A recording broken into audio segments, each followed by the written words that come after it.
Hello! Welcome to my ghost walkthrough of Ominous Bequest. This is one of my all-time favorite missions, but I haven't played it for 2 or 3 years, up until a couple days ago, when I prepared for this video. Recently, I've been part of several conversations about this mission and how well it holds up, with several people claiming that it hasn't actually aged all that well. Replaying it for this video, my opinion of the mission is pretty much the same as it has always been. I still really like the first half, and I'm still underwhelmed by the second half. Although I am more critical of the mission overall today than I have been previously. But let's not get ahead of ourselves. Let's begin, and let's read the briefing. I was contacted by a man named Grimworth, a dealer in antiquities, who offered me an interesting proposal. Lord Robert Farrington, eccentric collector and well-known sympathizer of the Hammerites, passed away some days ago. His 2 sons are currently arguing over the inheritance, because the late Lord's testament hasn't been found yet. The place used to be heavily guarded, which is one of the reasons I haven't paid it a visit before, but Farrington's sons have refused to continue paying the considerably large crew of guards. A great number of them quit already, and others have gone on strike. Grimworth knows that Lord Farrington possessed numerous invaluable artifacts, but his offers to buy any of these relics had been turned down by Robert. Now that Farrington is dead, Grimworth wants me to find the Lord's last will and steal all the items mentioned in it. No doubt the testament will list the most valuable relics of Robert's heritage. As an addition, Grimworth wants me to find out if the rumors about the ancient quarters of a long-forgotten mage's order below the manor are true. If I can find documents that confirm this, and perchance even retrieve information about a supposed way in, Grimworth would be willing to pay a considerable bonus. The antique dealer wants me to return with this info so he can verify it. After that, if the information seems to be authentic, he'd hire me for a second, even more lucrative job, which would involve finding and entering the mage's order. Today is certainly not my lucky day. I was about to climb over the southern wall to the Lord's estate when several loose bricks under my feet gave way. I managed not to break anything when I landed on the other side, but half of my equipment fell down outside, completely out of my reach. Now I am inside Farrington's estate, but without my Blackjack and just a couple of broadheads in my quiver. I guess I'll have to find some means of replacing it inside the manor. I can't risk postponing the job. I have to get the testament and the items listed in it before the heirs do. Right? Half of your equipment fell down the wrong side of the wall. At least try to find a replacement for your Blackjack. Lord Farrington's testament must be hidden somewhere in this manor. Retrieve it before anybody else gets close to it. Find some information that confirms the rumors about quarters of an ancient mage's order below the manor. While you're here, grab at least 5,000 worth of loot. Only amateurs leave a trail of blood behind them, don't kill anyone. You can't leave the compound through the front gate. After you've completed all other objectives, find another way out. Damn, I didn't mean for that to happen. Right, let's make a real save. And let's take a look at the map. So I have the map of the premises, as well as of the first and the second floors. I'll go over these maps a little later. For now, we're stationed right here, and we need to find a way inside. There are 2 options. There is a coal chute leading into the basement, and there is a window on the second floor right here. This is my preferred way in, because it takes us right to where we're gonna find Farrington's testament, so it's a much more efficient way to get in.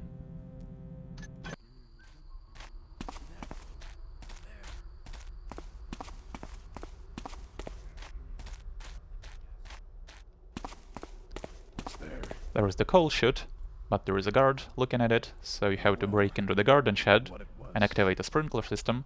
That'll distract the guard, and you can lockpick this door. The woman here has a pickpocket.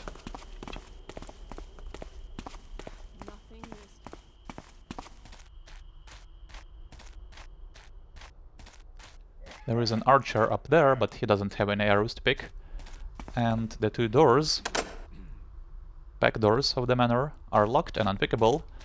There is a key inside, but we're actually not gonna take it.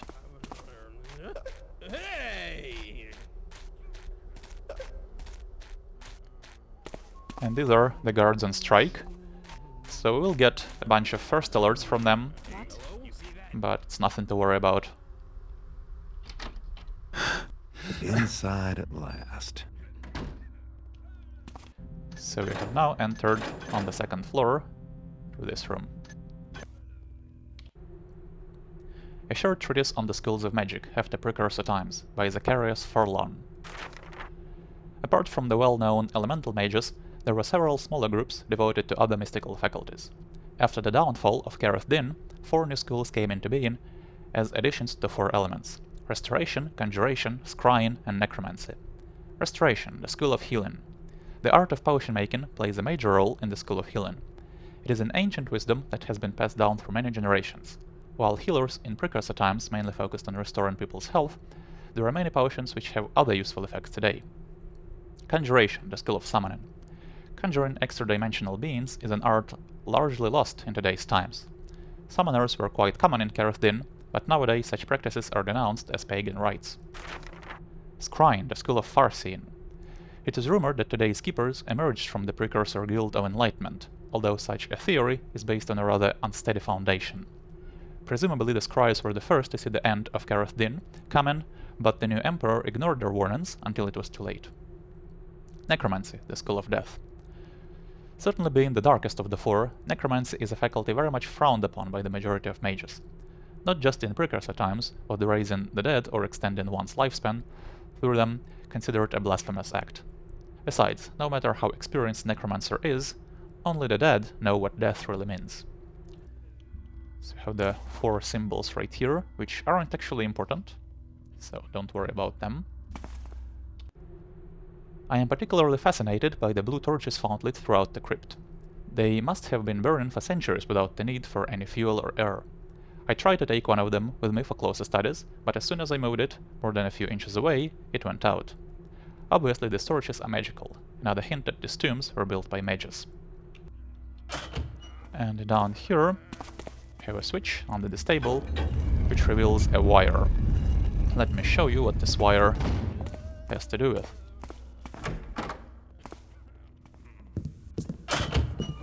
Here is a gallery with 2 items, one of which will become an objective really soon, but if we try to take them, we get zapped. And the only way to avoid that is to cut this wire, which according to the ghost rules is property damage, so we have busted ghost already. But there is no other way to do this.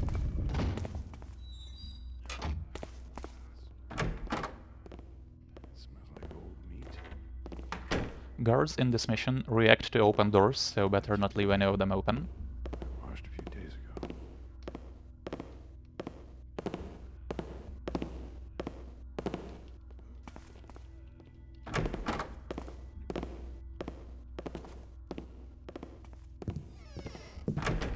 And here is the Lord's study. We have some Borg fight bet results, which I'm not gonna read, and seemingly nothing else. Now, there is a note from one of Farrington's sons saying that he searched the study but hasn't found anything, but it doesn't explicitly say that there is something in here. Now you can kinda see the outline of a secret door, and what you have to do is probe the wastebasket, and then this. So it's not too hard to find if you poke around here, at least it's not a secret tiny switch under the desk, so... Inside we have a wall-safe key and a testament. Will of Lord Robert Farrington. I, Robert Farrington, being weak of body, but of sound mind and perfect remembrance, praise be given to the builder for the same, make this my last will and testament in manner and form following. In premise, I give and bequeath unto both my sons the manor and the entire premises it is built upon. All the household goods not mentioned in this testament, including my grand animals, shall be equally divided. Secondly, I give and bequeath unto my elder son, Nathaniel Farrington, the ruby called Bloodtear. Its sister gemstones, Sunspark and Iceheart, shall be given to my younger son, Geoffrey Farrington. Thirdly, I give and bequeath unto the captain of guard, Joseph Buxley, the horn of Dloren, as it is exhibited in the northern display room. Fourthly, I give and bequeath unto my handmaiden, Sarah Brown, the painting called the Hunting Dragon. Fifthly, I give and bequeath unto the Order of the Hammer, the underground church, known as Farrington Church, and the holy relic called the Talisman of Life. Hereunto I do set my hand and seal this 18th day of March, in the 6th year of His Highness's reign, the Baron of the City. Signed, Robert Farrington. So now we have a whole bunch of new objectives. Get the 3 gemstones, get the horn, the painting, and the Talisman of Life.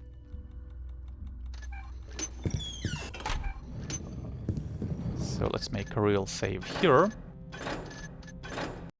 Now, the most obscure thing we can do in this room is actually turn on the light. Let's just wait for those guys to pass. On the other side of these windows is a balcony, and when we turn on the light, the balcony guard will come and investigate, allowing us to get to that balcony ourselves.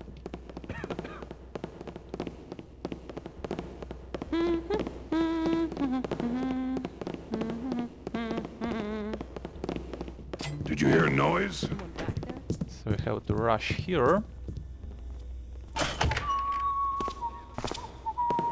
And block the door, because the guard doesn't have the key on him. And that's the only way we can get here. A bit convoluted, but at least it's not mandatory. Nothing there now. So next, I want to clear out the rest of the second floor, starting with the library here.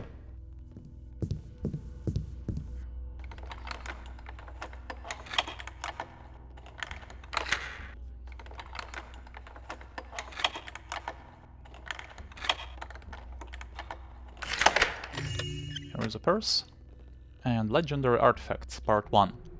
A compilation in progress by Nadim, 5th Mage of the Dawn. Iceheart Sister Gemstones. Iceheart, a mage attributed to precursor times, devoted his life to the study of stones and their magical abilities. He is most remembered for his expeditions, which ultimately led him to discovery of 3 identically cut gemstones.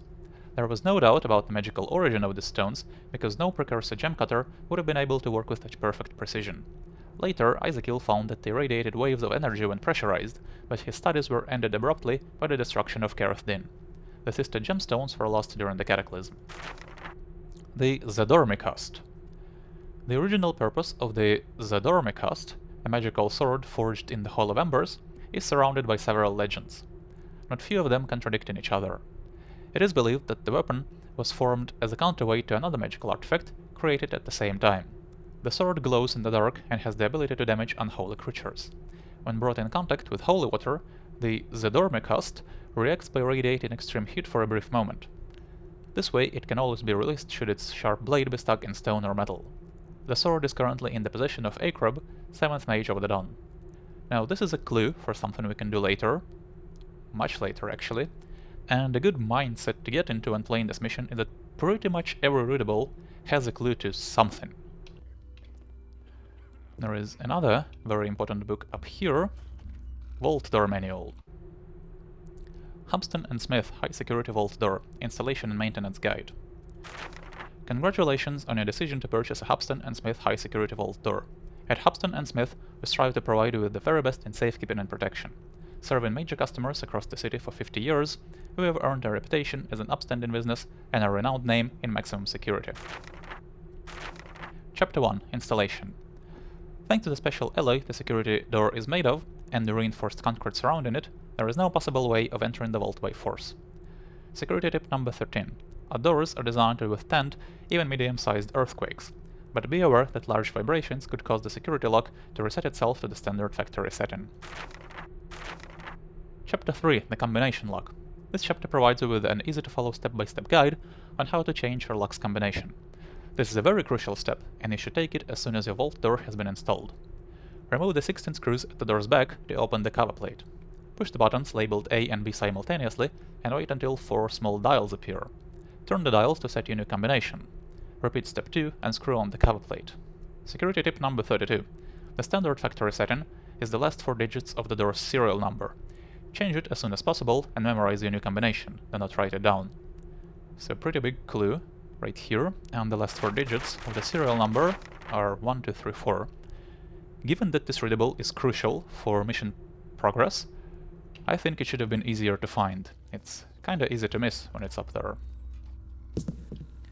Back here we have our first secret, which is a space behind the guest rooms, but before I head through there, I wanna loot the guest rooms themselves. And this we can't unlock for now. This is not the wall safe, so we're gonna have to come back here later. Hello? Show yourself.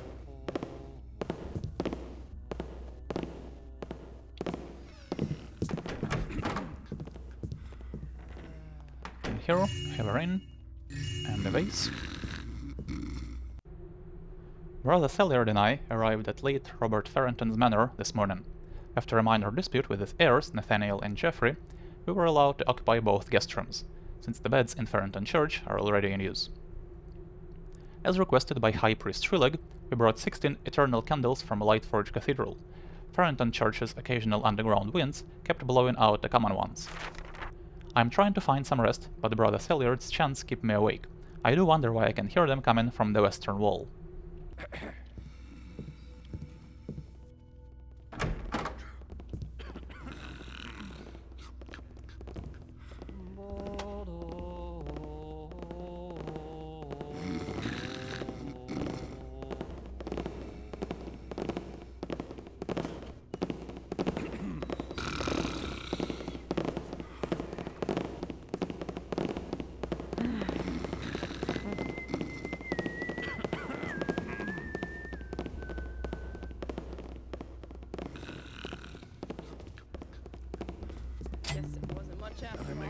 Who passes there? This guy will react to the hammer being stolen. And the builder said, if the foundation... Do my eyes show me her right?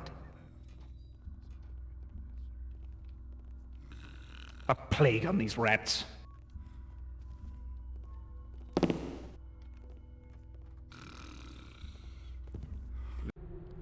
Brother Celliard, the recent demise of Lord Robert Farrington hath once again brought up the question about rightful heir of Farrington Church. As thou surely dost know, Robert's father Edward built the underground church as a donation to the order, but an ambiguous wording in his last will made Robert the exclusive owner. Although we do know that Robert was by far not as devoted a follower of the hammer as his father had been, it is expected that Farrington Church will finally be passed to the Hammerite order. It hath been decided that thou art to travel to Farrington Manor and attend the reading of the testament as a representative of the order. Thy knowledge about secular legislation, and the law of succession in particular, might prove to be useful in this matter. May the hammer fall on the unrighteous. Officially, Father Terence. Vigilance is our shield that protects us from the squalid past. Knowledge is our weapon with which we carve a path to an enlightened future.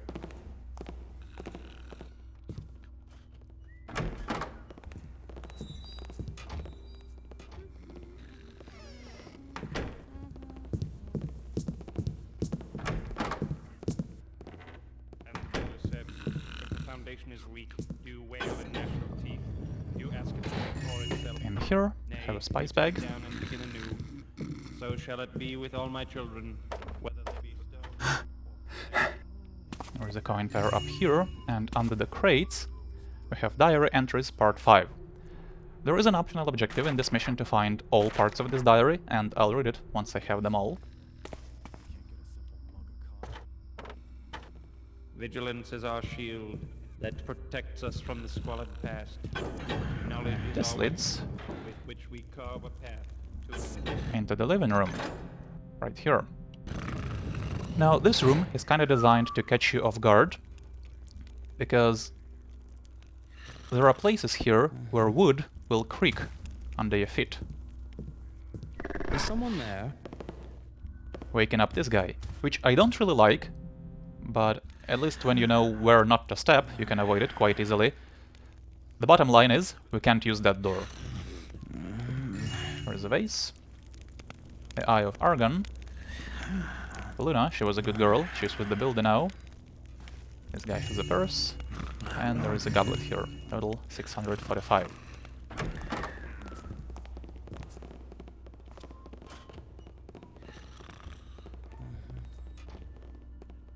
Good time in here. I wanna turn off the lights in the lobby to make my life a little easier. And the balcony guard here has arrows to pick. Now while all those guards are away, let's grab the loot around here. There are 4 vases. There is a secret switch behind the banner, which opens a panel down here. And we have 2 diamonds.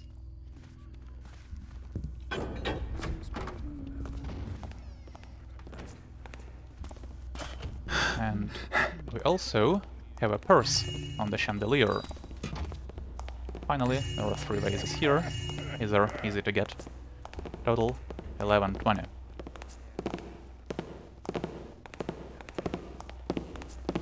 There is a hatch up there, which we can't open for now, so we're gonna have to keep it in mind.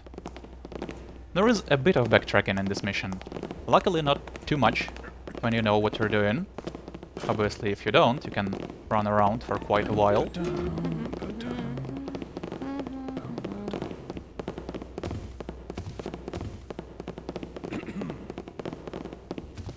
But this is one of the reasons I like replaying it. In the dining room, we have 3 pieces of loot on the table, and a bottle of wine back here. There is also a dumbwaiter connecting this to the kitchen below, but I'm not gonna use it.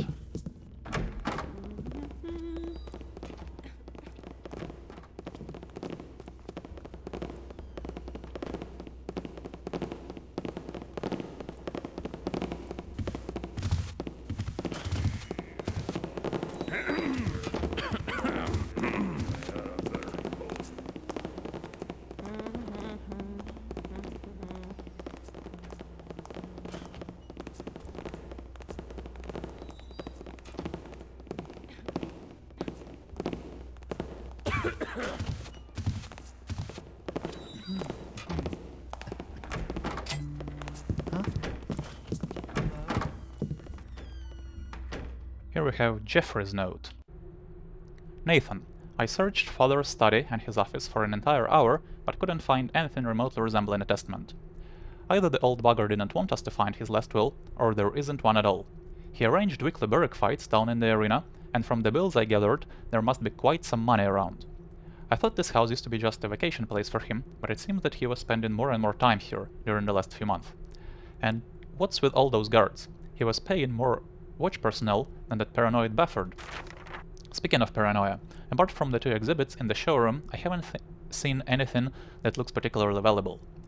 Where did the old man hide all his wealth? I think I know where the entrance to the vault is.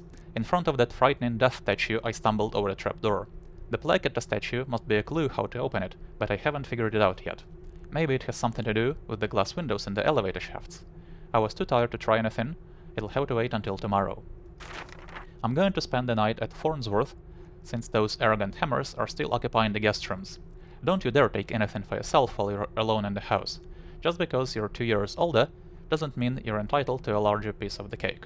I'll see you tomorrow when the notary has arrived. Jeffrey. Once again, a big clue right here. Another hedge that we can't open for now, and in the vase there is a purse.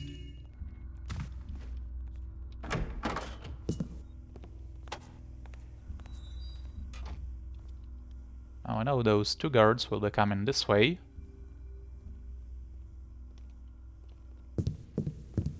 Hey, Yep. someone back there? Guess it wasn't much after all. These 2 have a predictable path, and they are always together. The 3rd guy has a randomized path.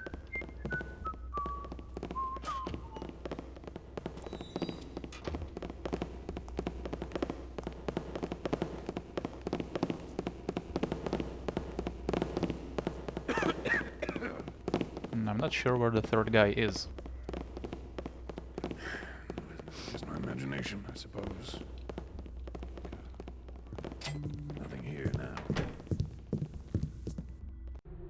Attention! On Lord Farrington's order, the door to this chamber is to remain barred indefinitely.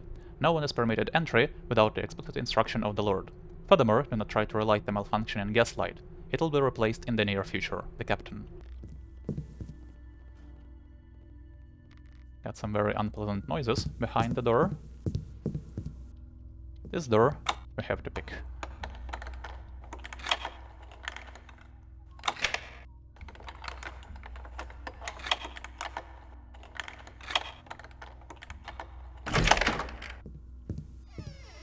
And it looks empty.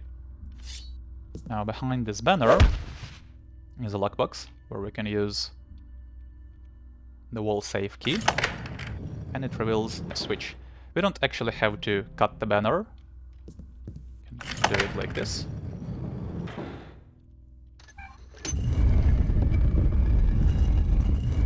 And this reveals the painting, The Hunting Dragon by unknown artist. We can look at the painting, which is also important for later.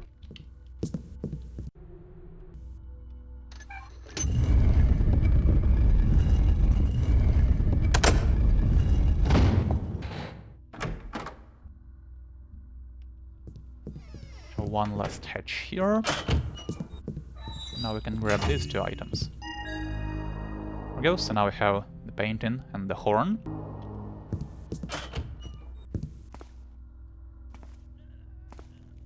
Down here is one of the back doors that we can't unlock.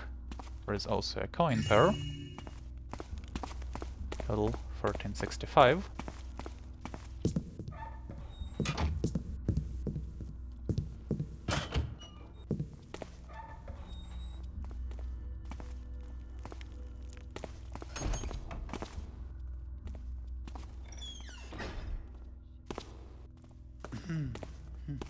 And now we're done with the second floor, at least for now. Let me make another real save here. The first floor is pretty straightforward. Down there we have the basement, but I'll get to it in a couple minutes. This guy has a healing potion, which I'm not gonna need. Hey Tubbs, another wine bottle was stolen from the cellar last night. Wesley was found unconscious down there. He said that somebody had hit him on the head with a pen or something, but he hadn't been able to see the person. I wonder why Captain Buxley keeps defending the drunkard Benny. The whole staff knows that he's got a drinking problem, and that he lost his former job because of it. True, we haven't caught Benny being drunk on duty yet, but I bet he's keeping those bottles in his locker. That's why he snarls at everybody who just looks at it. Maybe I could check what's in the locker when Benny's not there. Todd.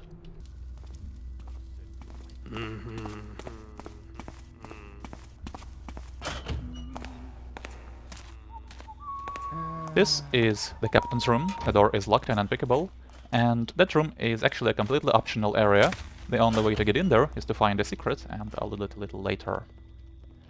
Here we have the barracks. There is nothing of value in here, but we have Benny's journal. So this is my first entry in here. Now what to write? I know some people start every parap, whatever, with their diary, but me thinks that's stupid. Jorek told me keeping a diary was a good idea. Should keep me from drinking when I'm bored, he said. That reminds me, where did I put that last bottle of wine again? Looks like this new job is gonna be fun. Sort of. Joseph Buxley, the captain of guard, took the time to show me around on my first day, and during today's lunch he introduced me to the guard staff. It's quite a large crew. I think they like me already. People tapped me on the shoulder when Buxley told them that I was caught being drunk on duty on my last job. Oh well, I'll try not to drink too much this time. It's been a week since I started guard duty here.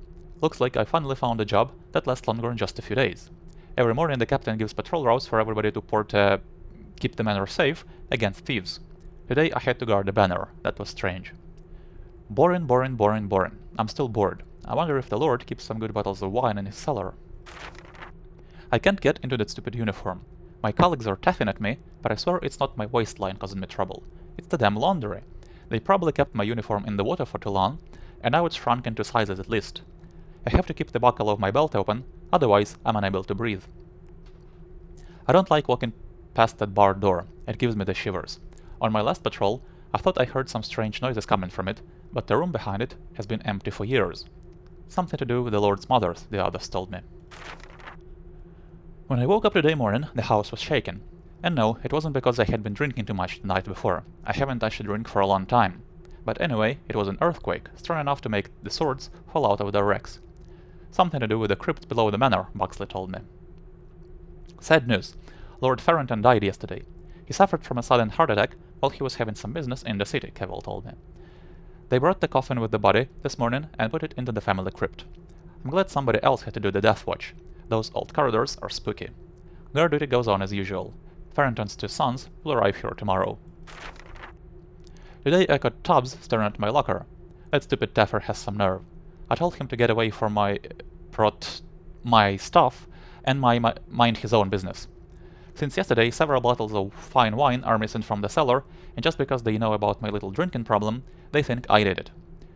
Good thing the captain came to my defense. He told the others that I had been patrolling outside the manor at the time the bottles had been stolen. That was really nice of him. Maybe I'll catch him later for a beer. Well, better not. Things don't look that good. Lord Farrington's sons want to reduce the personnel and cut down the salary as well. A couple of guards went on strike after this, and some of them already quit the job. I have to keep an eye on my locker. With half the crew protesting outside, this could be an ideal chance for a thief to break in. But this time I'm prepared, and I'll show the sneaking crook how I deal with the likes of him. Nobody steals anything from Benny and gets away with it. So over there we have Benny protecting his locker. We can't get in there from here, but we will later.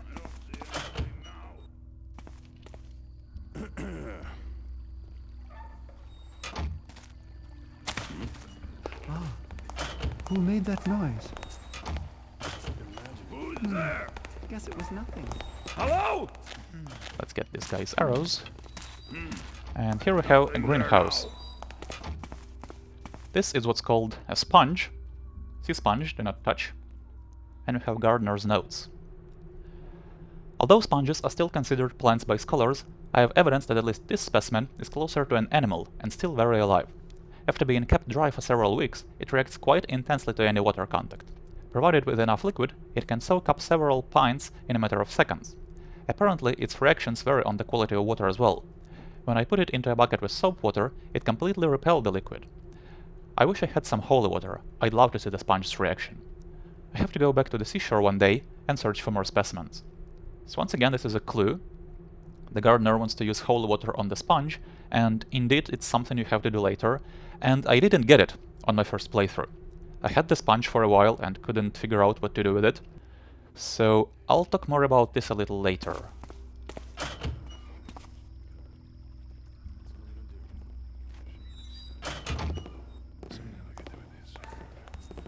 Hello? Anyone there?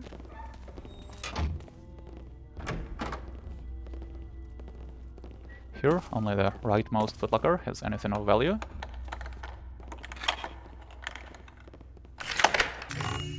Purse. To do, send John to fetch some cheese from Wensleydale's. One of the Farrington brothers complained about the old-fashioned privies and suggested finding out to install those modern toilets over at Lord Ashton's manor. The cold storage key is still missing. Lois told me she put it in the dumbwaiter with the dishes when she was in the dinner room, but back in the kitchen the key had vanished. I wouldn't be surprised if some rodents managed to drag it away. And if that weren't enough, the pole to open the attic doors has disappeared as well. Once again, we have a clue here, and it's interesting that this readable doesn't go into our inventory. Just because I've been here only a few months. The cold storage key was lost in the dumbwaiter, so we're gonna check that out. Something I could do with this, sir.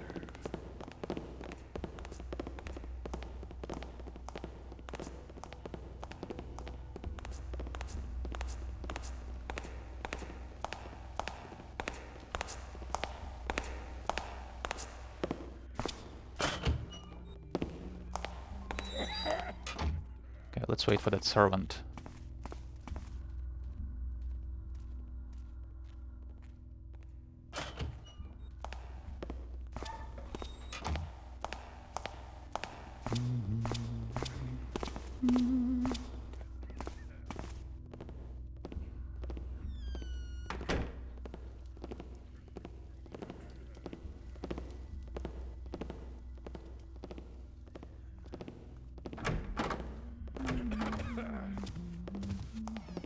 And here we have a vase.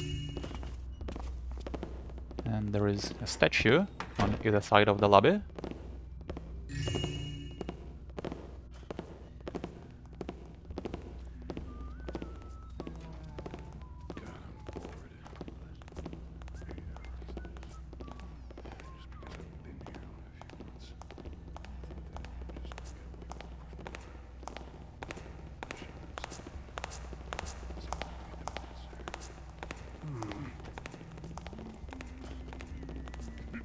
Seems quiet enough now. I thought I saw something.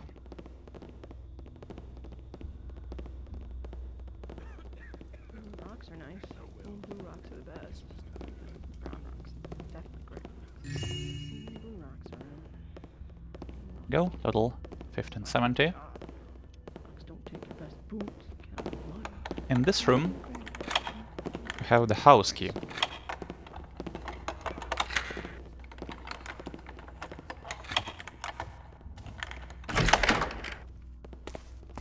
Here we go. This opens the front doors as well as the two back doors I showed you earlier, but I don't need this key, so I'm not gonna take it.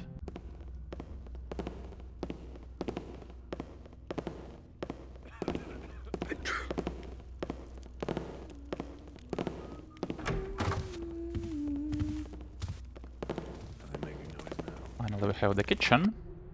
To all guard personnel, this kitchen is not a self-service restaurant. If you are hungry, go to the mess room or kindly ask one of the servants to get something to eat for you. The kitchen is supposed to be clean and tidy all the time. The Lord does not want people with muddy boots trampling around in here and touching everything with their dirty hands. The next person I catch helping himself to a snack in here will feel my skillet on his head, the cook. So the skillet is our Blackjack replacement. Oh, the air is getting so... Someone there? In the water here I have a gold plate, and under the dumbwaiter I have the cold storage key.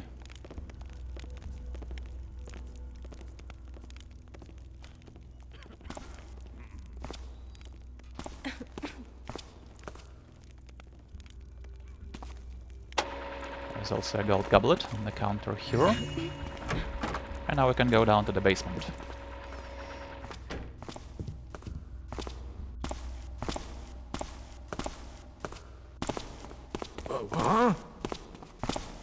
Here we have the furnace room. This is where you would emerge if you take the coal chute entrance.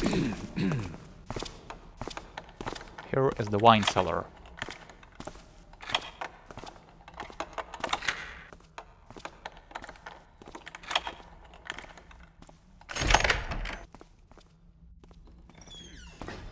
There's a bottle of wine and a single sheet of paper.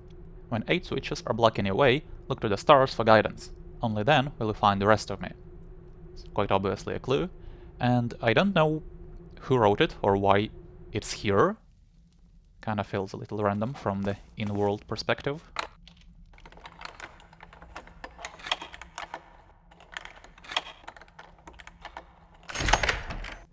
Here we have 4 more bottles of wine, total 2070. In here is just a junk bottle. Nothing of value in this room. And here is the cold storage. Before we head in there, I wanna hit the armory.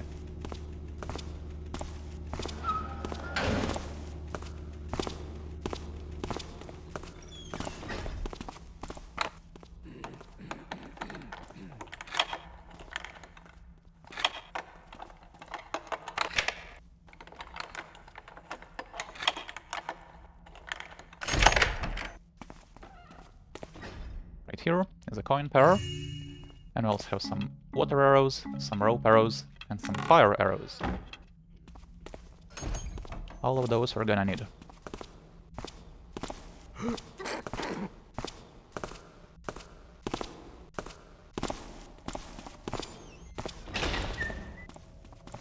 So, in the cold storage, we have one of our gemstones that we have to steal, but for now it's in a ball of ice, so we need to melt it. And there are 2 things you can do here. First of all, you can go back to the furnace room and drop it in here. But this makes an awful lot of noise, and an easier option is to just lock the cold storage door behind you and use a fire arrow. Nobody will hear that. Now we have Iceheart. There's also a spice bag right here. There is a readable later on that hints at the location of Iceheart, so it's not randomly placed.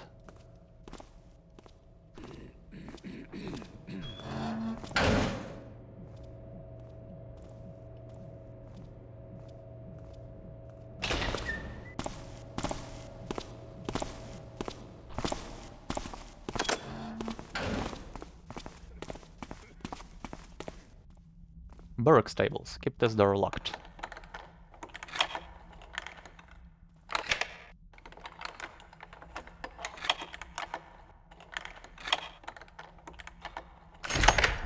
There is actually nothing here.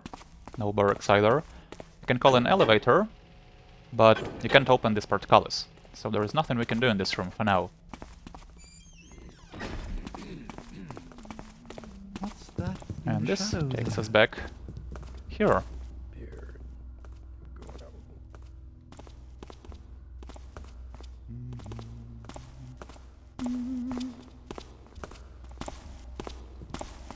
Huh? Hello? Anyone there? Okay. I guess it was nothing. I hope it was nothing. So next, I wanna head in here, because now we have everything we need to get into the vault. Have some paintings here.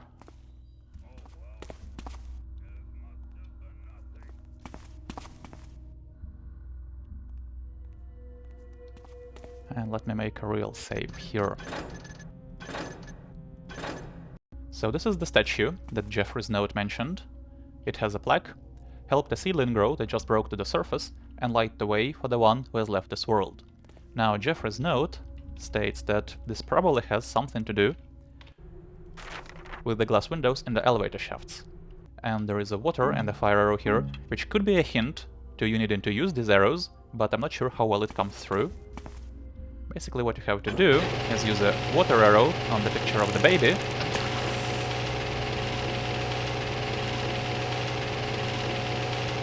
and the fire arrow on the picture of death.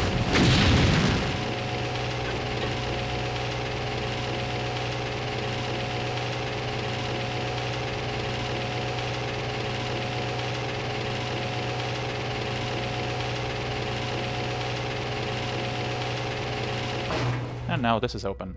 So this is one of the weakest puzzles in the mission in my opinion. I basically got it by trial and error, and when I did get it I was surprised, like, that worked? Here we have another part of the diary, and we can get to the vault.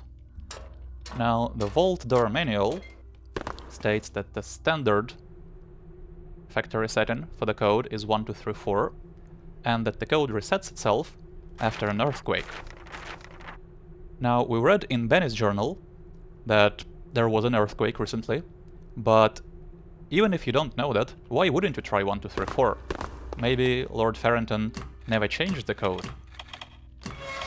So when I first got here, I didn't know about the earthquake yet, I just tried 1234 and it worked. And here we have a whole bunch of loot. This coin pair is kinda easy to miss.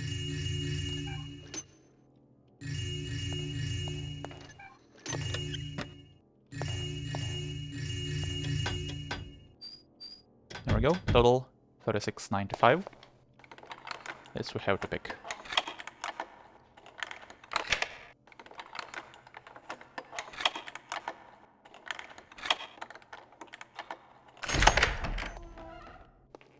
And here is the puzzle with 8 switches. Now that note said we have to look to the stars for guidance. What this means is we have to look at the hunting dragon. This shows how the switches should be arranged.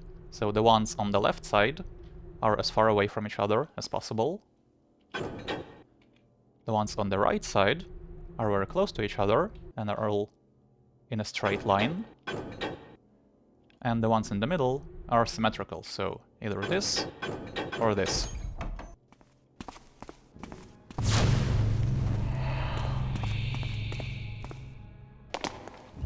Ancient Tome. Words of wisdom are written in this book, words that shall guide you through the path that awaits you. No matter what you are seeking, be it treasures or enlightenment, always remember the following advice.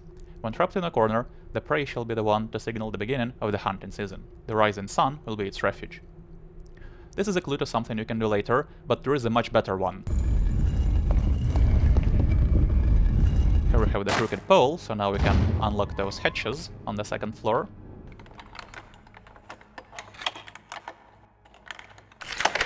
And we have an artifact here. So let's get back to the second floor, shall we?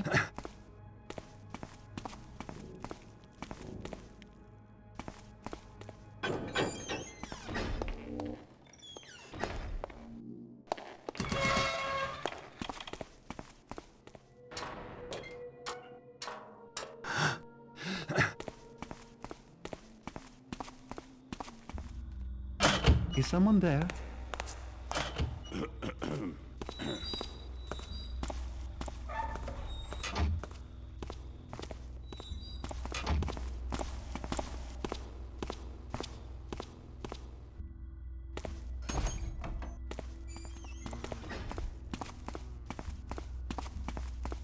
Oh, I left this open. Not that it matters, but I do like closing all the doors behind me.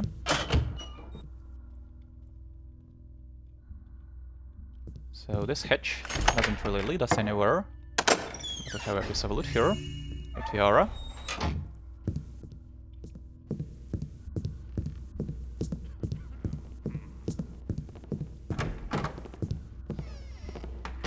This one will take us to a small attic space. Have a creepy painting here. The library safe key, a statue, and Robert Farrington's notes. I have painted the image I saw in my dream, and now that I look at it, I feel terrified. What is this deformed grimace? Is it even human? It reminds me of one of the relics my father retrieved from the crypt before he went mad. The more I think of it, the more I'm convinced there must be a curse on the name Farrington. I wish my wife was still here. Martha could always lighten my spirits when I was in a dark mood. Her lively soul kept the darkness away. Now that Martha has gone, the strange noises in Elizabeth's bedroom have returned. It is as if my mother cannot find any rest, not even in death. I ordered the captain to seal off the room. And we have a switch here, luckily not well hidden, which opens the path to the barred bedroom.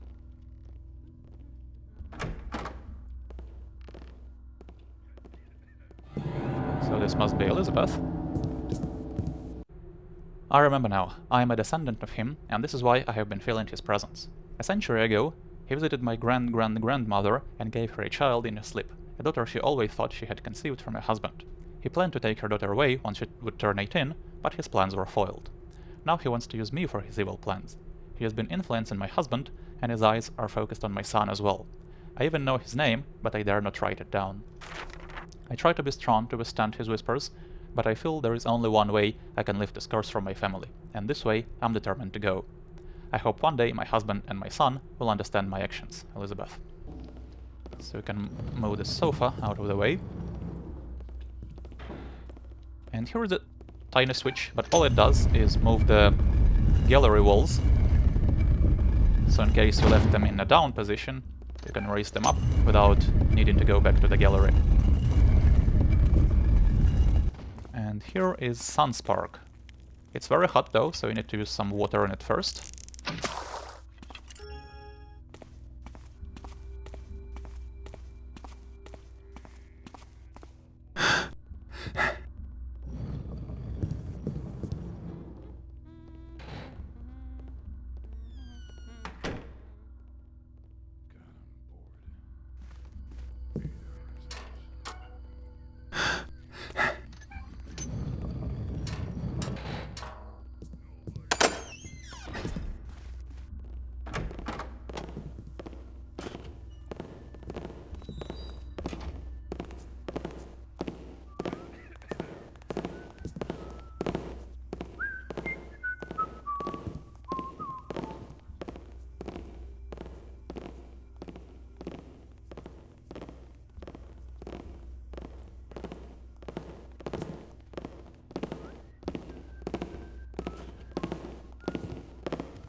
What is that smell? It smells like old meat. That can't be me. I washed a few days. Someone making noise. Finally, we can get up here. Oh well. What it was. There is a diamond up here, which is kinda hard to find.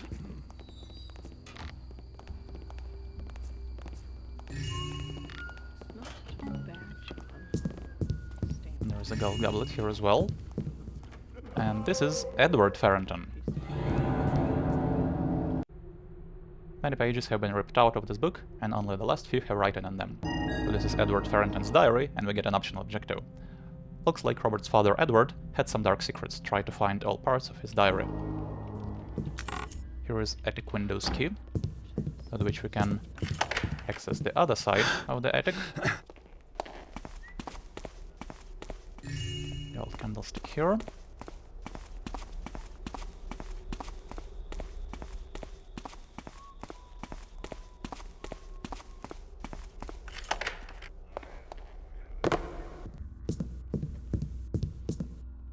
Another part of the diary. And here is Bloodtear. So now I have all 3 gemstones.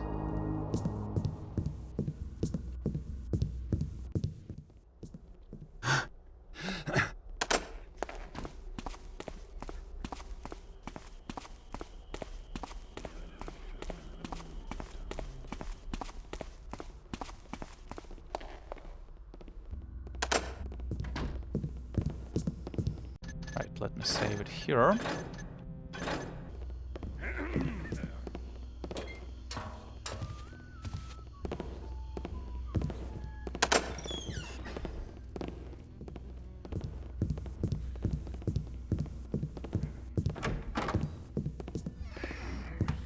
So this is where we use the library safe key.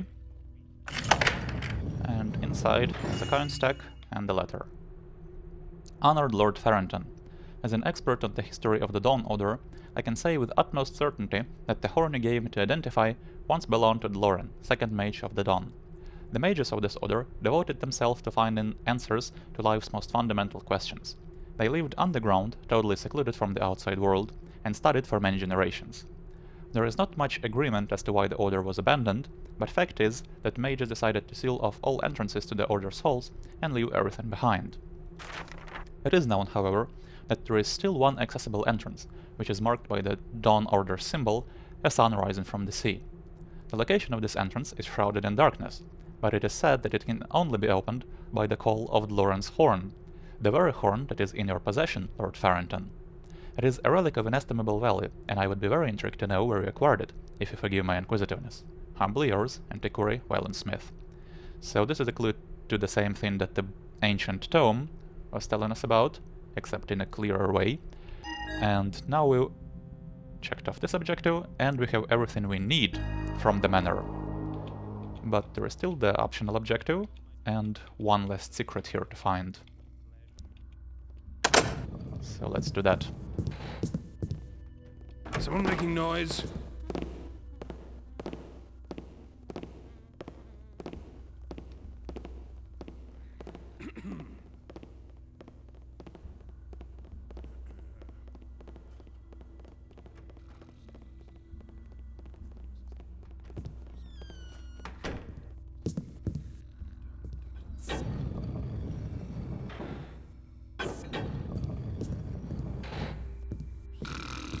Vigilance is our shield that protects us from the storm.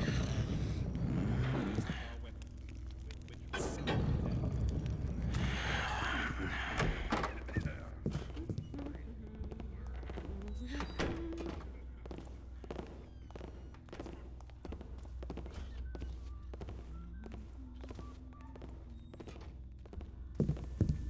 I'm gonna turn the light back on. For no particular reason.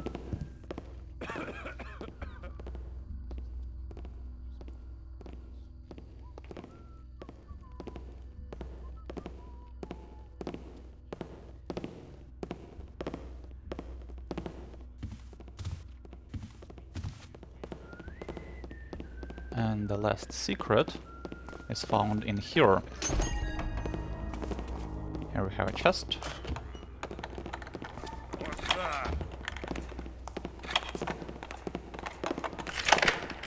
With a coin stack, another part of the diary, but more importantly, we can rope up here.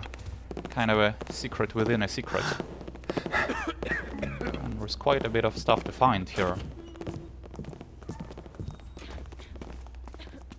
There is rain.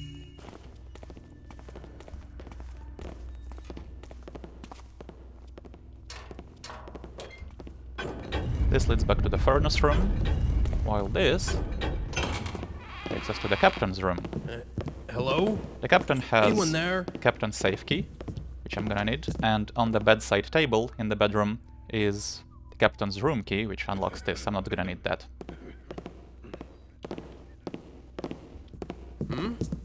Hello? Nelson, from Mr. Prosser's report, I gathered that the air shafts from the family crypt indirectly connect to the sewers.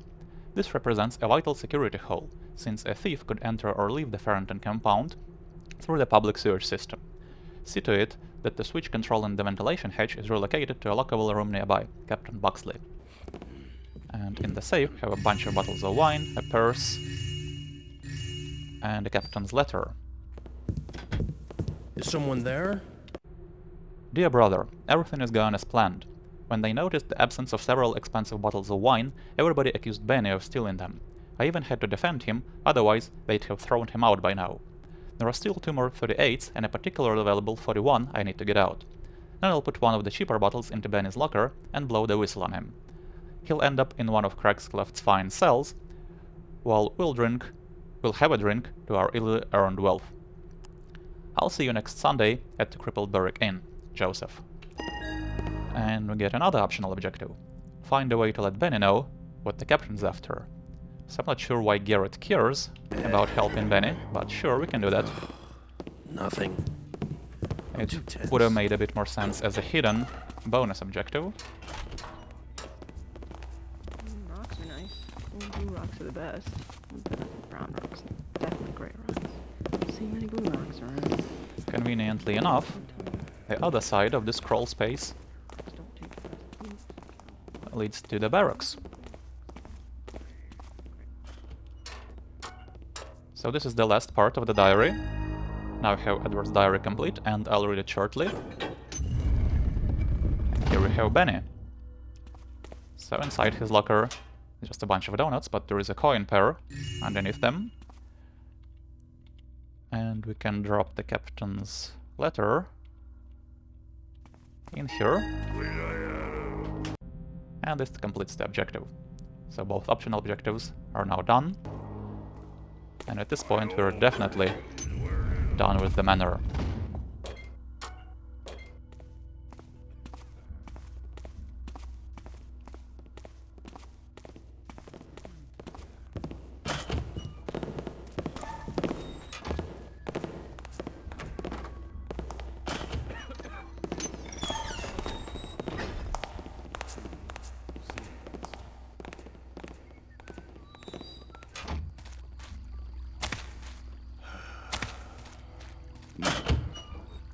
So one thing I'm gonna do here, which I don't usually do, but the mission's readme itself recommends it, is I'm gonna discard all the items I don't need anymore. So all the keys I've gathered are pretty much useless now.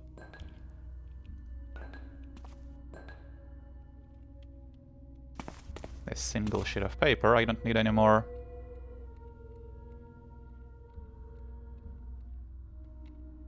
The vault door manual. And Jeffrey's note.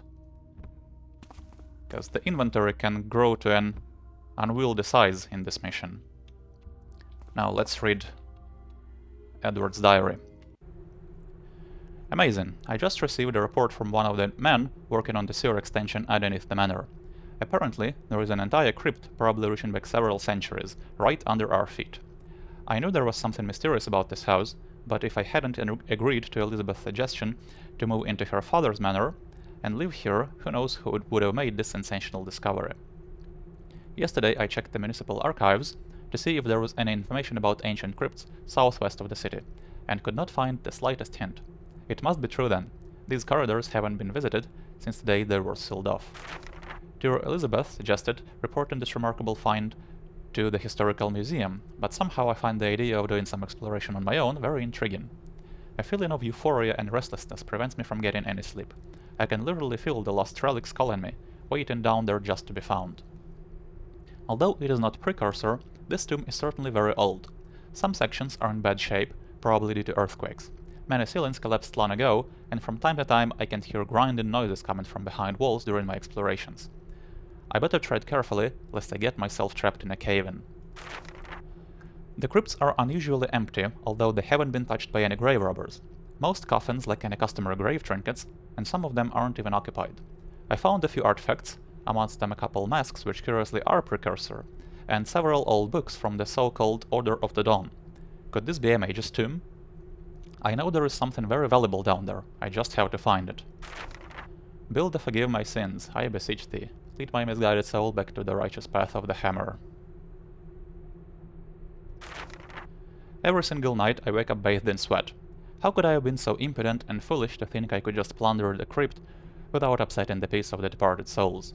All I could think of was finding the Talisman of Life, an ancient relic mentioned in one of the old books I had found. According to this book, the talisman is in an old study somewhere in the depth of the crypt. I was searching every stone of the tombs for secret entrances when this glowing figure came out of the wall, screaming at me in a disturbingly unnatural voice. No matter how hard I try, I can't get this tormented face out of my memories.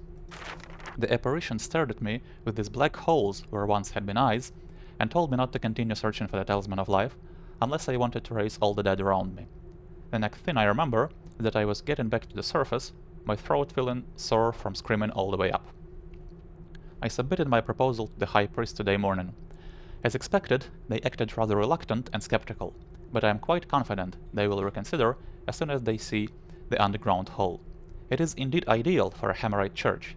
I have no idea about the original purpose of this large chamber, except for a strange ceiling structure and a gamma symbol engraved in one of the walls. The room is empty. If the priests agree, I shall finally be able to do adequate penance for my sins, and my nightmares shall come to an end. The building of the church is coming along well, and the nightmares have indeed passed.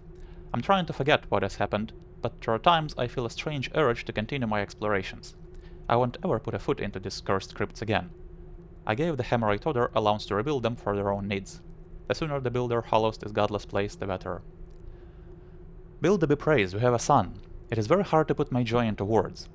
I had been worried about Elizabeth because of her recent nightmares, but Robert was born without any complications. Shortly afterwards, my wife told me that she had felt a pair of eyes, observing the entire birth with much interest. I am sure it was the blessing gaze of the builder, a clear sign that Robert will lead a happy and successful life. Jeweler Elarius has not been as cooperative as expected. During dinner, I casually asked him if he knew anything about a ruby called Bloodtear. He feigned ignorance. I offered him generous price for the gemstone, but still he denied any knowledge. When I broached the subject again, he became rather annoyed and stood up to go to his room, telling me he was tired. There must be something about this stone that makes its owner want to keep it at all cost. Elarius will have plenty of time now to consider if it's really worth not to part with it. Astounding what wonders a few days of imprisonment can do to a man's memory. Elarius was almost eager to tell me the exact location of the ruby, a hidden compartment in the storage room of his jewelry store. Bloodtear is indeed as marvelous as the book described it. I'm sure Elarius doesn't mind me keeping the stone. He has no wife or children to hand it down anyway. Thanks to the parents' manifold connections, I finally managed to acquire the legendary Iceheart, a 260-carat blue topaz. It is amazing how the stone's cut is identical to those of Sunspark and Bloodtear. The book called them sister gems. Now I know why. The implication that they might originate from precursor times makes their flawlessness even more amazing. It is almost as if they weren't cut, but always existed in this form. Last night I dreamt of a thief entering the manor and stealing my stones. I must hide them. I must hide everything. Iceheart shall be buried in snow, Sunspark shall be greeted by the sun each morning in the northeast tower, and Bloodtear needs a shady place in the attic. Nobody must find them. Nobody. What have I done? Only now that Elizabeth has taken her life do I realize the evil that has been at work in our family for years. I should have noticed his foul schemes much earlier, but I was blinded with curiosity and greed. He is a deceiver, using deluding words as a formidable weapon with which he had trapped me in a cage of malevolence. But now I will break out from this prison and follow my wife into death. The builder shall judge and punish me as he sees fit. Perhaps one day somebody will find these pages and undo the ill I have dealt. Edward Farrington. You know what, for a diary, this is pretty well written, except for this part. I've heard some criticism of the readables in this mission, but the only thing I would do here is make this one a little shorter, but the writing itself is pretty good for a diary.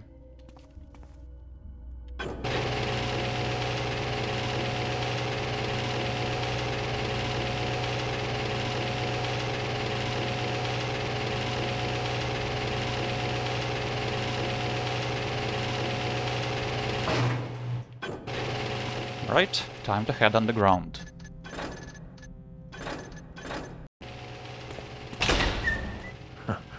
Now that's big. Some goes. On a pew here, there is a gold hammer.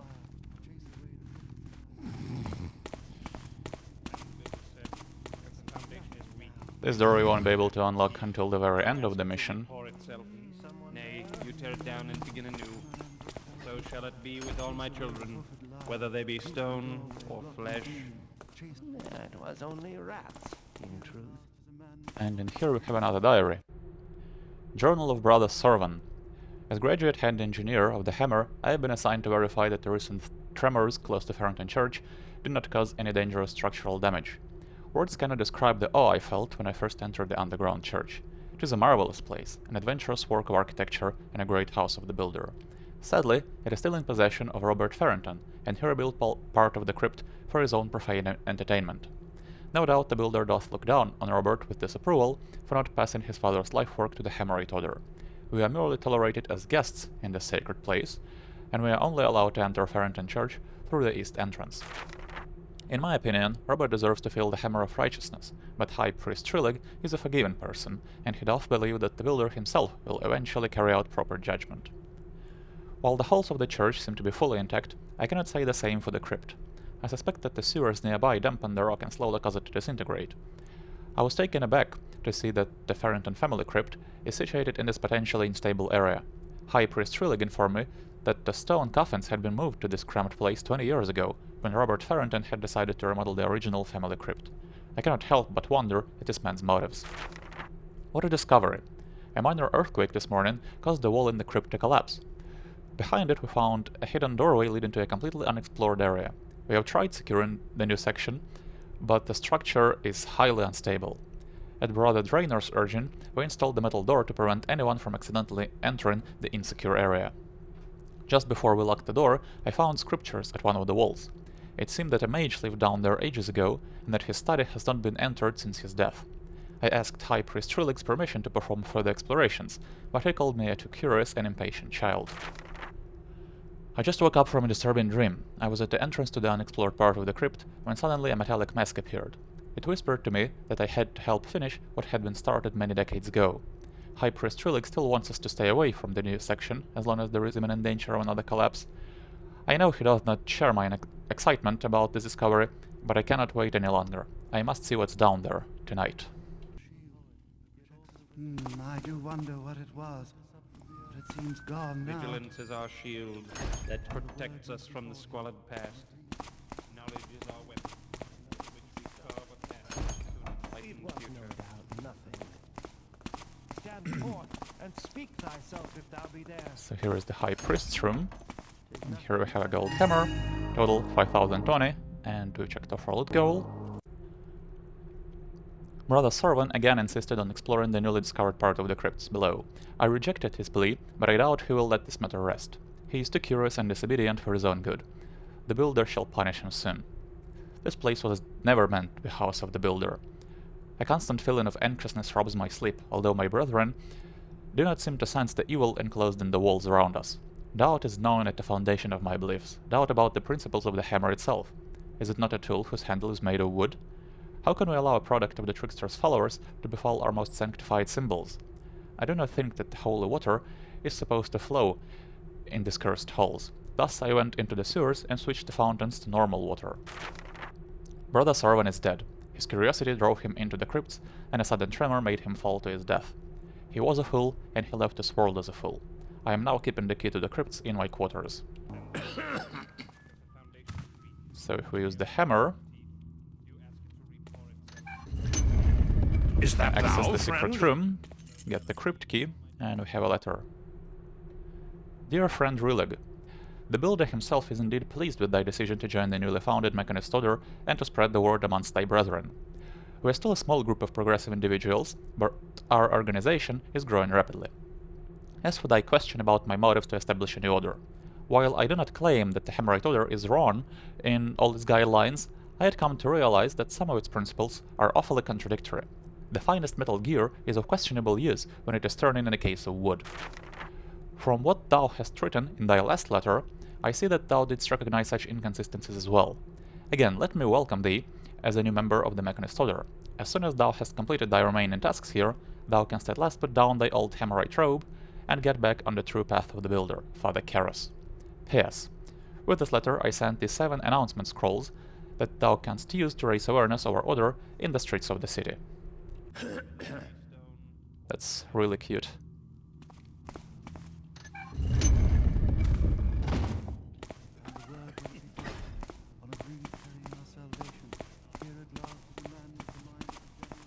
Vigilance is our shield that protects us from the squalid past. Knowledge is our weapon with which we carve a path to an enlightened future. The noise has... It was no doubt nothing.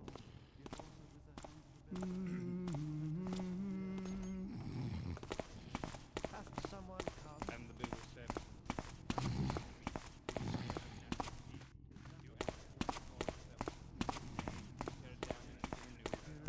so shall it be with all my children, whether they be stone Also with the or hands of flesh. the builder, he will lift us up from the earth.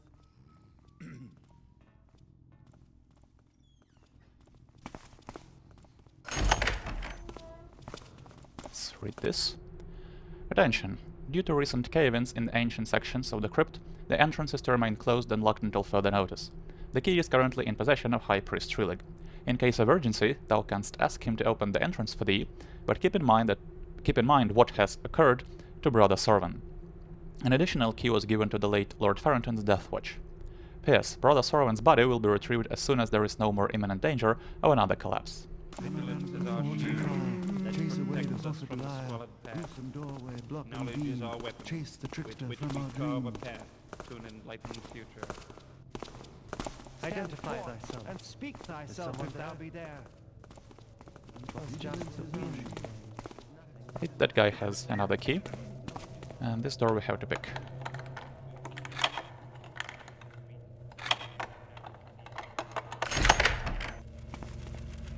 Ventilation hatch control. Let's flip that.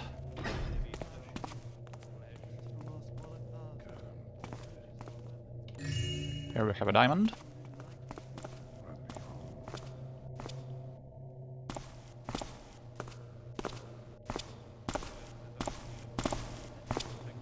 Let's grab this guy's key. And the ventilation hatch is up there.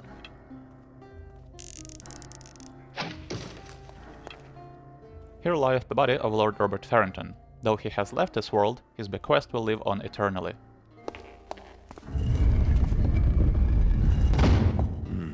And he's not in his casket.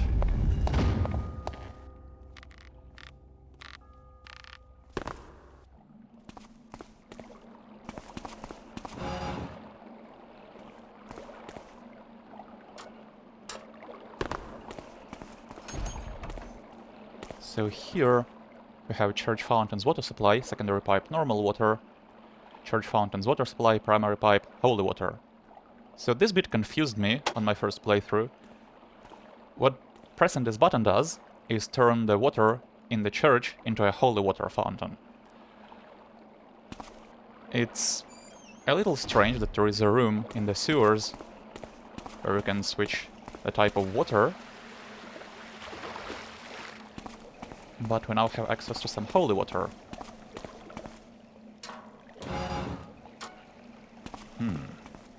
This looks like the way out. That'll come in useful later. So we're gonna have to come back here once we're done with everything else.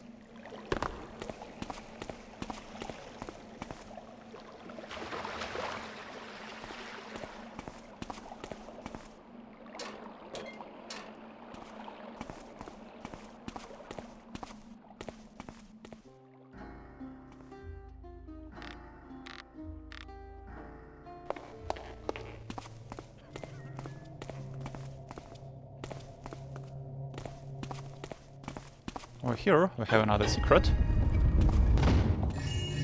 And a bunch of loot. Total 5445. And down here is Farrington's family crypt. There is nothing of value here, just some caskets.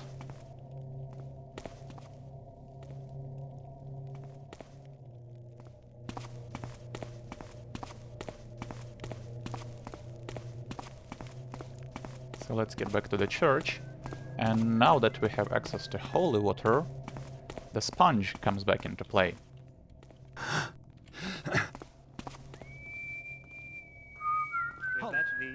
Identify thyself. Okay, we're gonna have to get lucky. Stand forth Identify and thyself. speak thyself if Is thou someone be there? Well, I the see noise nothing has now. stopped. It was no doubt nothing. And the word went before him on a breeze carrying ourselves. Okay, this looks good. Here at last. It was only rats.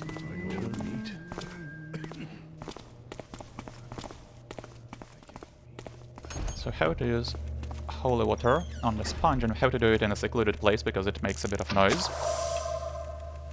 And now we have a holy sponge. So what does the holy sponge do, you may ask? Well, blessing of the sponge isn't the end goal in itself. We're gonna use it for something in just a bit.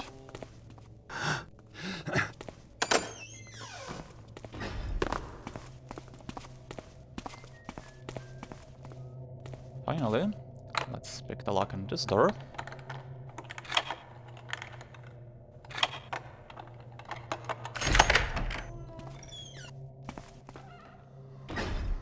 Let me save here. In this room, we have 2 pieces of loot. Total 55, 45. And at the bottom, we have Brother Sorven's corpse. Now, this is unfortunately where the mission starts falling a bit flat for me. Because we're pretty much done with the sneaking portion of the mission, and the rest of it just focuses on puzzle solving. Which would be fine, but we still have like 1/3 of the mission left. And what you're seeing right now is pretty much it for the rest of the mission.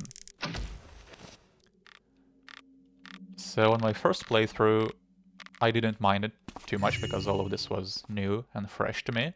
But on every single replay, I'm liking this part less and less.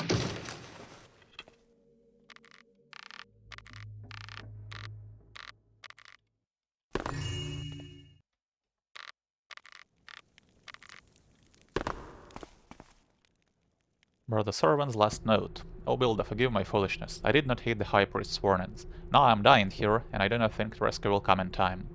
This is for my brethren who shall continue my explorations. I found inscriptions telling about a secret passage. In the corridor above, which leads back to the church, one of the body reliefs is different from all others. Close to that relief, there is supposed to be a switch that lowers one of the sarcophagi in this room. I do not know what lies behind it, but I found clues about a legendary weapon and a hidden chamber full of treasures.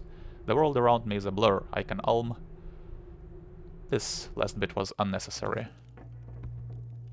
But let's check out those reliefs.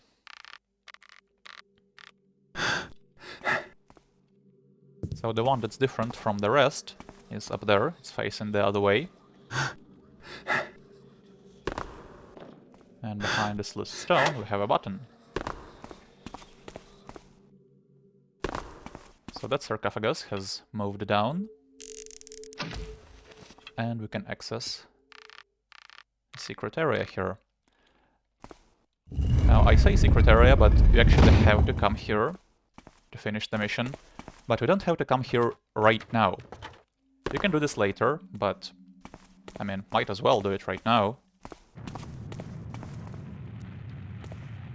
And here there is a diamond.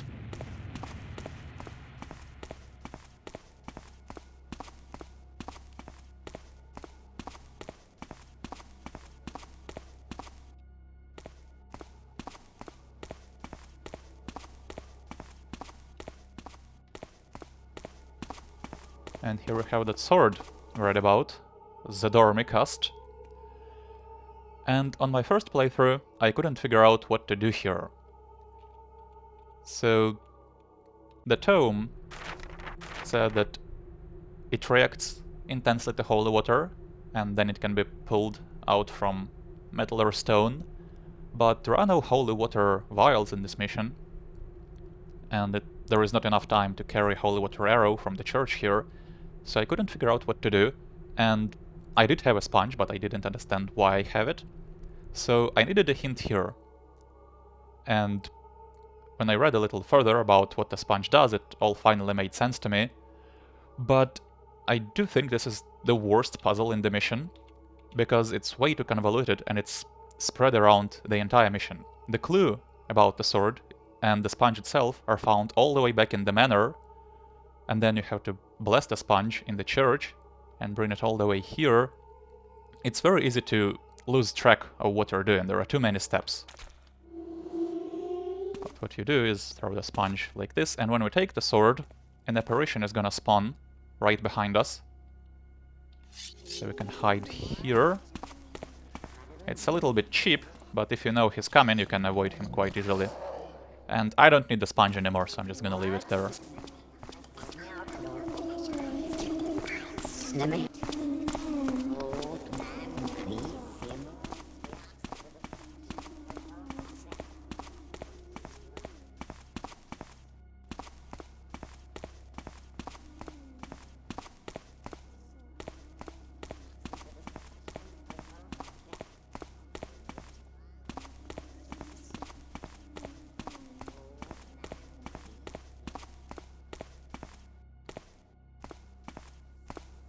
On the other side here, we have an optional part of the crypt, which just contains a bit of treasure. This is the tomb of nameless Riddler. As in life, so in death, does he challenge those of a keen mind. Be wary if you enter, for mistakes will cost you greatly.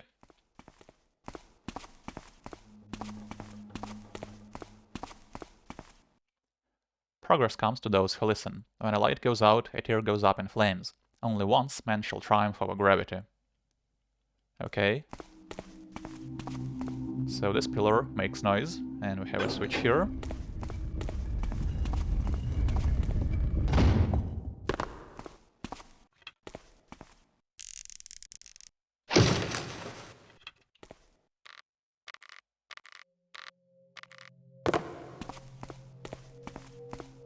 Now, when a flame goes out,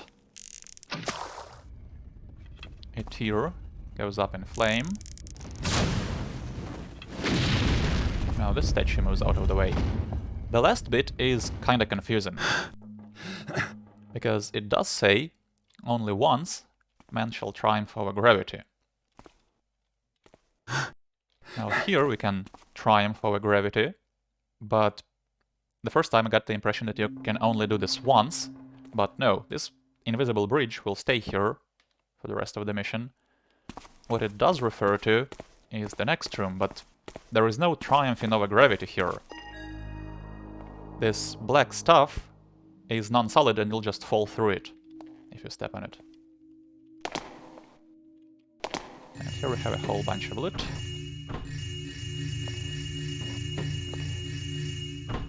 Total 6880.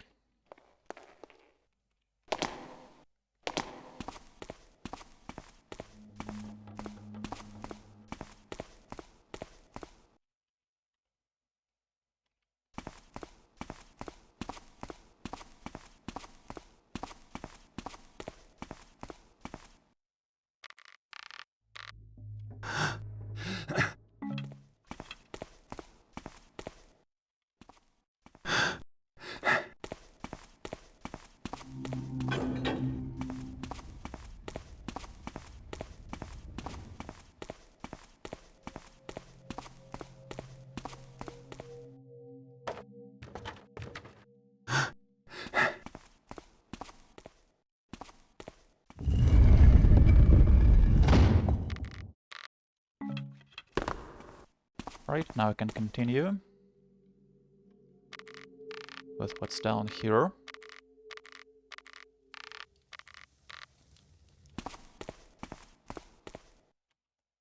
Stranger, if thou comest unbidden, do not go beyond this point. So we have 3 pressure plates here. The first one will just activate a boulder, but it'll fall on the second one, which activates this.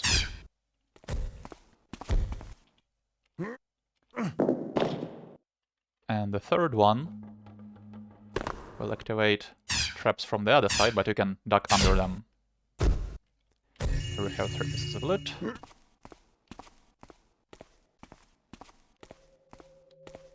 And we have to put this here.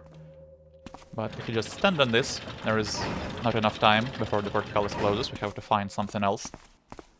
How about poor brother Sorvan's body?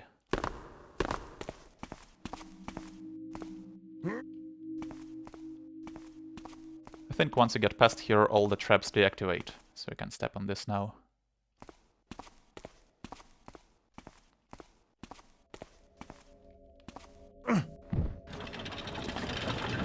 There is another trap here. With another boulder.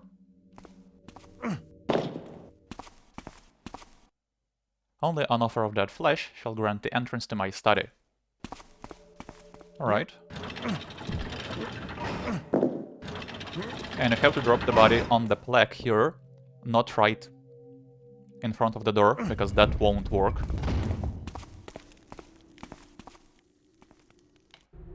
At last, the Srazra is mine.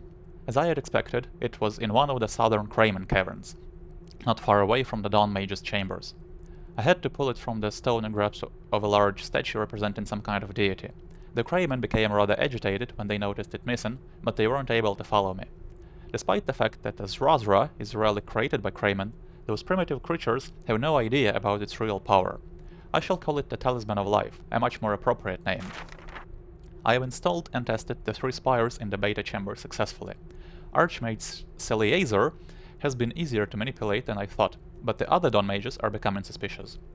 Visions of the Netherworld haunted my dreams last night, and when I woke up I felt unusually weak. The Book of Souls' power is diminishing, and there are still 5 weeks until my secret daughter turns 18. At her birthday, I shall take her back and perform the ritual immediately. As Akil came to my study today and delivered a so-called final message from the Order, he was obviously startled seeing my face fully covered by an ancestral breathing mask. I took the letter and sent a scribe away. They are asking me to stop my unethical studies. Otherwise, they are going to take all necessary measures to stop me. Fools. During the last decades, I have been making progress in areas they refuse to consider. In the end, they will beg me on their knees to share my wisdom with them. I can feel the grasp of death getting firmer. I do not dare even take off my mask, not even during sleep. Every new day that I awake in my miserable state reminds me my life is no longer worth living. I must go to the Alpha Chamber and project more of my essence into the Book of Souls. Otherwise, I can't endure this damned mortality much longer. This switch opens the cage with the Talisman of Life, but before we grab it, we can access another secret here.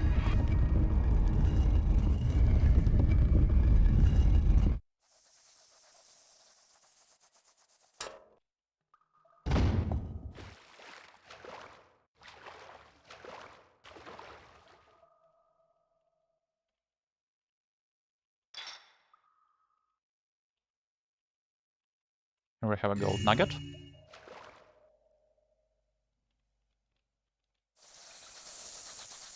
And here is a switch.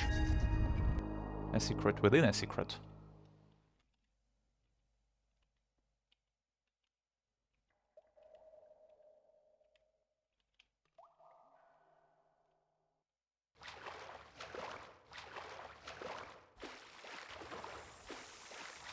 So that opens this panel. And we have an artifact here. Total 7280.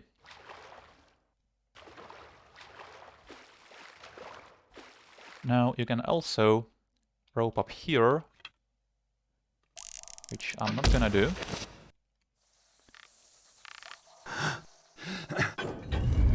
This just takes us back to this room. But I don't like exiting this way.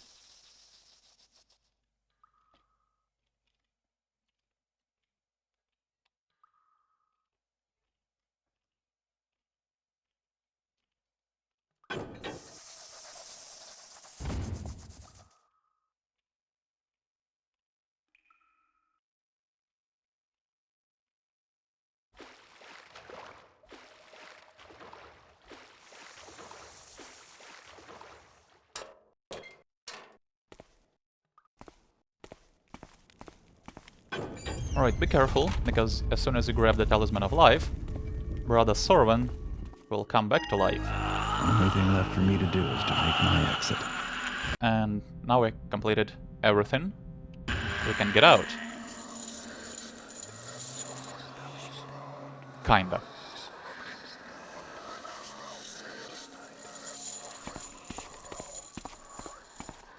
So let's lock Brother Sorvan in there, shall we? I'm sure he won't mind.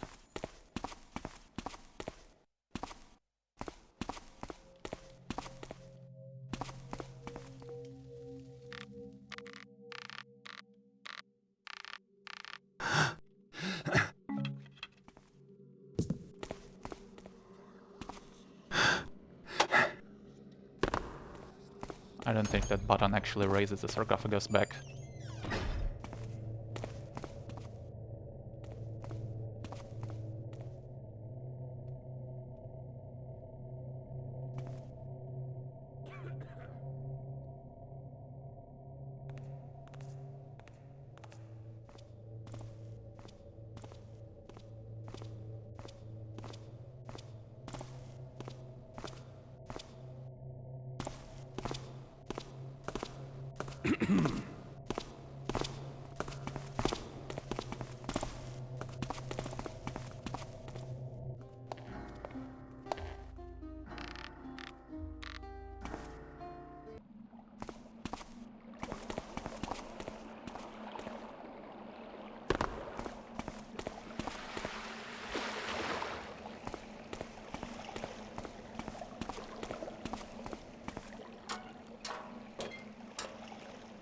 Now the portcullis is gone.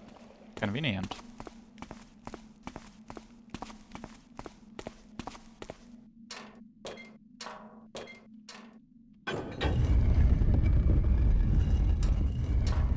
Well, this doesn't look like an exit.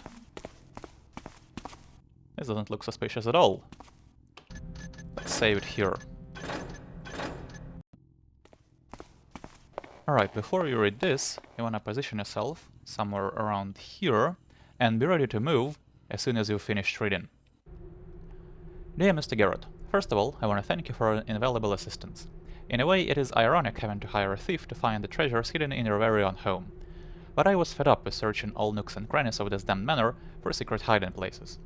You see, my father was rather paranoid about his valuables getting stolen, and when he passed away, he left me the testament listing items that were hidden away somewhere in this manor. I was never good at finding such concealments, and asking somebody else to search the house was out of the question, until I had this most ingenious idea of bringing you into the picture, a master thief, most skillful in his profession, but easily blinded by his greed. You are indeed very predictable, Mr. Garrett. Grimworth, the antique dealer who hired you, was no other than I in disguise. I knew the highly exaggerated story about my demise would be reason enough for you to go onto this staged treasure hunt. Luckily, my two sons are as stupid as rocks, so it was clear that you'd be the one to find my testament first. And here you are, your bag filled with the missing pieces of my father's bequest. As for the horn and the painting, you can keep them. I just mentioned them in my last will, so I could report them stolen and collect the insurance money. The other items I'm gonna claim back from you in a few moments. Goodbye, Mr. Garrett. It was a pleasure having you at my service, and I think you'll find your reward quite original. Best wishes, Lord Robert Farrant.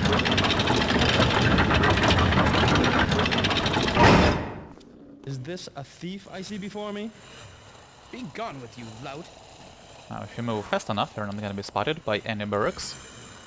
However, we are now trapped. And here is a symbol of a sun rising from the sea. So this is where the entrance to the Dawn Mage's Order is located. And it opens to the sound of Dloren's horn. Now this will alert all the barracks anyway, which is a massive ghost bust, but nothing we can do about it.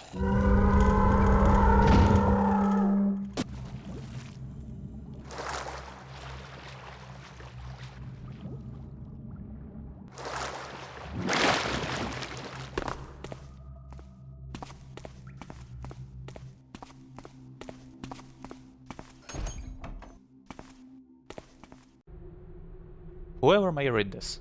These halls were once a place of research and learning for the Order of the Dawn. We were mages devoted to finding answers to mankind's most fundamental questions that should lead us to a new dawn of enlightenment. But alas, our order is no more, and the scripture shall shed some light on the circumstances that led us to leave this place behind. The founding mages of the Dawn Order chose this underground location because of its remarkable arcane activity. They let miners carve out these corridors and chambers to provide a space for members to research and study undisturbed from the outside world. the Dawn Order flourished for many generations. But one fatal day, Archmage Celiezer decided to engage a well-known but very questionable necromancer to explore the subject of life and death. Kadar, so the necromancer's name, abused his privileges exclusively for his own dark plans. He built 3 chambers to perform a bizarre ritual, which he hoped would enable him to achieve immortality. He stole the Book of Souls from the Order's library and explored nearby caves to retrieve a powerful Kramen artifact. Fortunately, before Kadar could finish this entire ritual, 3 Dawn Mages went out to oppose him. In the resultant battle, nobody emerged victorious. The 3 mages perish just as their enemy. From then on, the Dawn Order was cursed. Archmage Celiezer lost his sanity and died shortly afterwards. Other members felt the underground halls disquieting and interfering with their studies. In the end, it was decided to leave this place and everything connected to it behind. We are going to seal all entrances to these halls except for one, which shall open to the call of my horn. May knowledge lighten your path to understanding. Dloren, 2nd Mage of the Dawn. Legendary Artifacts Part 2. The Book of Souls. Despite its poetic name, the Book of Souls is an extremely dangerous reading for the unwary student.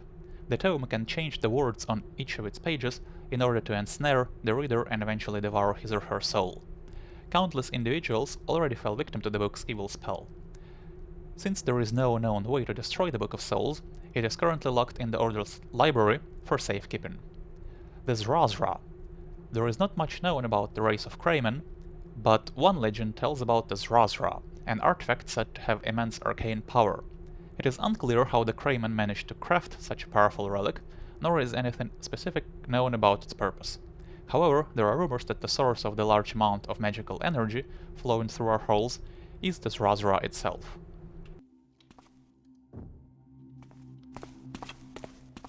Up here is a book switch, which opens the compartment with a gold skull. You can also reach it by moving this ladder, but there is no need.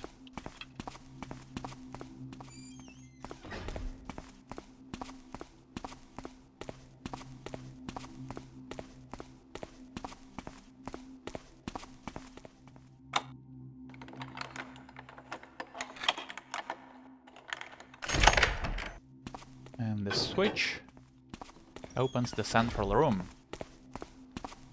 for some reason.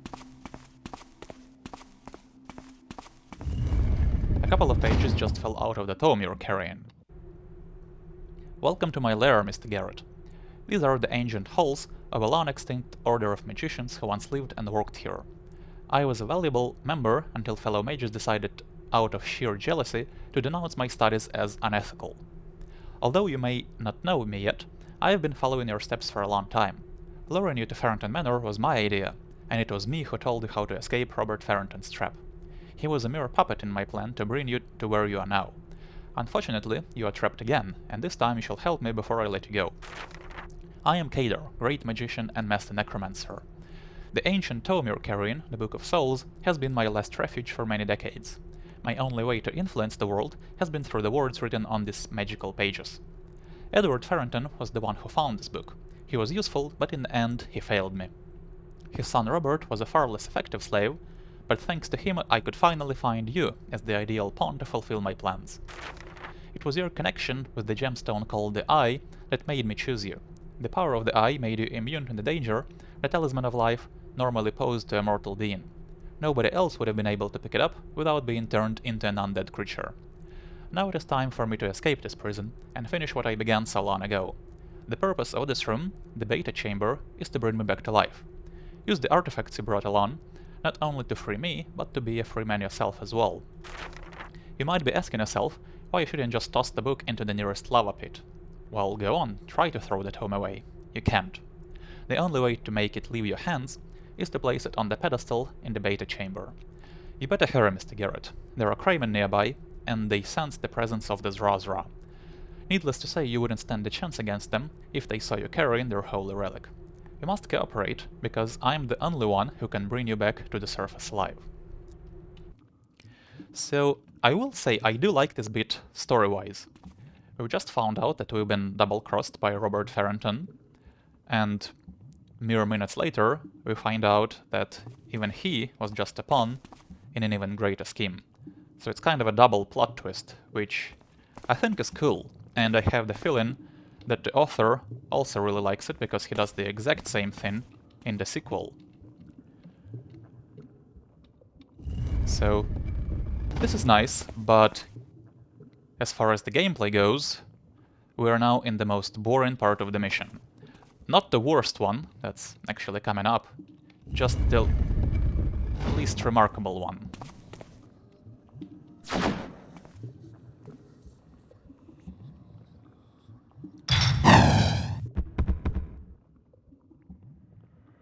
Thank you, Mr. Garrett, for bringing me back to the world of the living. You must excuse me, but I have more important matters to attend to than helping you escape. I am sure you will find a way out for yourself. Good luck. I've had enough of this. Oh, so now you've had enough of this. Nobody uses you as a pawn. Find Kadar and bring an end to his life. Again, I'm not sure why Garrett cares about it. I would just try to escape if I were him, but okay, we can do that. This ghost is friendly, and we have to follow him.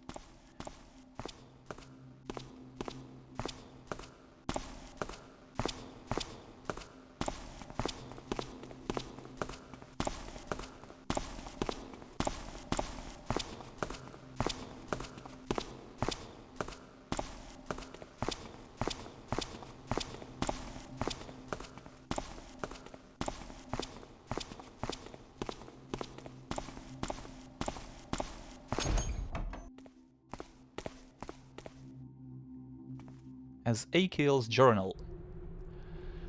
The very moment of our triumph became the moment of our defeat. When we forced our way into the Alpha Chamber, Kadar was completely absorbed in performing one of his bizarre rituals. Crypt strode up to the apparently oblivious necromancer and drove his sword, the Xedormicost, deep into Kadar's back. But the blade went right through the mage and hit the altar instead. With a shrieking noise, the sword welded itself into the middle of the metal table. Too late we realized that we'd been fooled by Kadar once again, and while his false image was still fading, the masked necromancer appeared floating above us in the air, laughing at our failed assassination. The fight that ensued must have rocked the walls around us. Kadar brought down on us the full power of his unholy magic, and we struggled hard defending ourselves. Nadim was the first to fall, beaten to death by a horde of floating skulls. Enraged from seeing his friend and mentor killed, Crypt attempted a direct frontal attack, a most surprising and foolish action. Apparently Kadar hadn't expected this move either, otherwise Crypt never would have gotten near him. He managed to pull the evil mage out of the air, and when they both landed on the ground, a book fell out of Kadar's robe and slid across the stone slabs. The struggle went on for a few moments until Crypt suddenly let out a shriek of horror. He had pulled off the necromancer's mask and revealed the cavernous face of someone who should have died long ago. A second later, Crypt was hurled away from Kadar and smashed hard into the wall behind him. Then he went down with a gravity-defying slowness, leaving a dark trail of blood on the wall. Now I was the only one left to oppose Kadar, but I knew that I, a simple scribe with mediocre arcade skills at best, could pose no threat to him. And from the mocking way Kadar grinned at me, he was well aware of this too. But then I saw how his eyes briefly glanced at the book lying between us on the floor, and how the muscles in his face suddenly tensed. Only then did I realize that I had seen this tome before. It was the Book of Souls. More by instinct than reason, I leapt towards the book, only to meet a massive surge of energy that threw me back. But fate would have it that the book was affected by a magical blow as well, and landed just a few feet away from me. Still stunned by Kadar's shockwave, I crawled forward and got hold of the tome, but by that time the necromancer was already standing in front of me. He held out a hand, haughtily expecting me to surrender and give him the book. But I mustered up the last of my strength and threw it in the direction of the sword. Although Xedormicost was stuck in the altar, its blade was still sharp enough to cut the book into halves as it struck the weapon. This had unforeseen consequences. At first, Kadar flinched as if somebody had stabbed him into the abdomen. Faint purple drops of magic energy appeared around him, their glow constantly increasing. Then the necromancer started to scream, a most disturbing sound no human would be capable of. I had to avert my eyes from the blinding light Kadar was emanating. And then the world exploded around me, leaving me in total darkness. When I woke up, the first thing I did was to look at my hands, or better, at the floor I could see right through them. I had become a ghost, an undead spectre bound to this place by a curse the book must have placed on me just before Kadar died. Very quickly, it became apparent to me that I was unable to touch or move anything around me, and somehow I knew for certain that my two friends were sharing the same fate, confined somewhere else in this desecrated crypt. I strayed aimlessly for days until I reached the Order's living quarters. My chamber had been sealed off, but much to my surprise I was able to open its door and actually move around my personal belongings. This has enabled me to write down the events of the past in this journal. I gotta say, as cheesy as this is, I kinda love this excuse for why the journal exists. Kadar is still alive. I can hear his voice in my head. The Book of Souls has been the source of his exceptionally long life. When I managed to cut it in halves, Kadar could no longer keep his mortal form. He imbued himself into the book's pages in order to repair it. Now he is waiting for some unwitting fool to discover the tome and to perform the ritual that will bring him back to life. After decades of silence, the Book of Souls has finally been found. I can hear how Kadar is trying to persuade some unlucky finder, somebody called Edward Farrington, to search for the items needed to perform the ritual. Something went wrong with Kadar's plan. I could clearly hear Nadim's ghost talk to the finder, warning him that taking the Talisman of Life would turn him into an undead creature. Edward ran back, screaming in terror, and shortly afterwards he threw the book into the fire. Unfortunately, only Acrobus' sword can harm the book in any way. As I feared, the book has been picked up again, this time by Edward's wife, Elizabeth. Only now do I realize the gruesome entirety of the necromancer's plan. According to an old pagan ritual, Kadar has to conceive a child with a direct relative of his, and through this child, he will reincarnate as an immortal being. For this, Kadar has made a woman pregnant in her sleep, with the intention of capturing the daughter once she would turn 18. But before that could happen, we foiled his plan. Elizabeth is the great-grandchild of Kadar's secret daughter, and she will be his target this time. But first he needs to be resurrected, and for that Kadar seeks somebody who can touch the Talisman of Life without being turned into an undead creature. Kadar drew the Farringtons into madness. Elizabeth somehow realized her connection with the necromancer and hanged herself in her chamber. Edward took his life in the attic shortly afterwards. It seems that Robert, their son, will inherit the manor when he returns to the city. I can clearly feel that Kadar has something special in store for him and that Elizabeth's death did not end this. I fear Kadar has finally found his perfect pawn, a thief named Garrett who has been involved in occult phenomena before. Kadar persuaded Robert to stage his death and to forge a testament listing all the items needed for the ritual. No doubt this will lure Garrett to the manor. Curiously, the last paragraph's ink hasn't even dried yet. Mr. Garrett, I knew you'd come here sooner or later to bring Kadar back to living. As you know by now, he has fooled you. He is currently preparing everything for the last ritual in the Gamma Chamber. He is going to resurrect Elizabeth and give her a child that will be his reincarnation. You must destroy Kadar's source of energy before he can finish the ritual. Take the key on this table and leave our halls immediately. May you succeed where we failed. As Akil, 4th Mage of the Dawn. Right, I do have an issue with this journal, and it's not its length, although if it was shorter, it would be much better. I think it should have reiterated here what Kadar's source of energy is and how it can be destroyed. Because the journal does say it, but all the way back here. And it's easy to miss, especially if you're skimming through the journal because of its length. So we need to destroy the Book of Souls using Acrob's sword, which is of course the Xedormicost.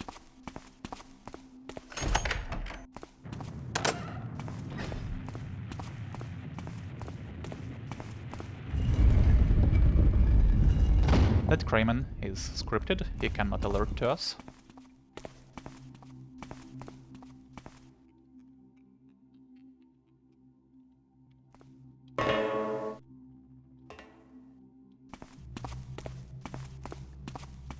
And now we're gonna have to go for a swim, which is quite exciting.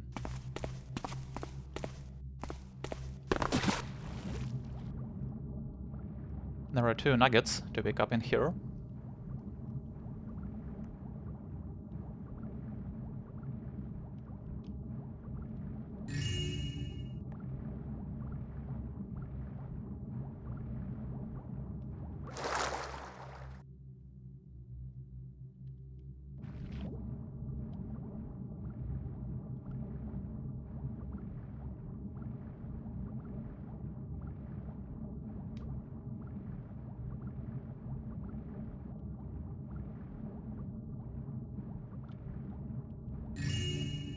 There we go, total 7480.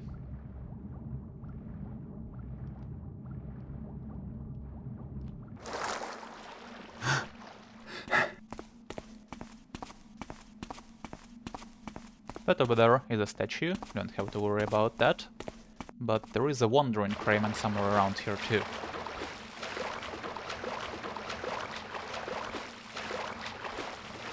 There we go.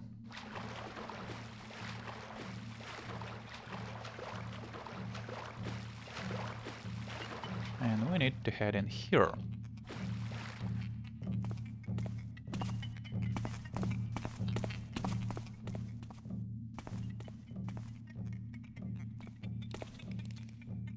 Up there is the Talisman of Life, but you can't get it, and you don't need it anymore. Now I need to wait for this crayman to turn around. And we can head down here.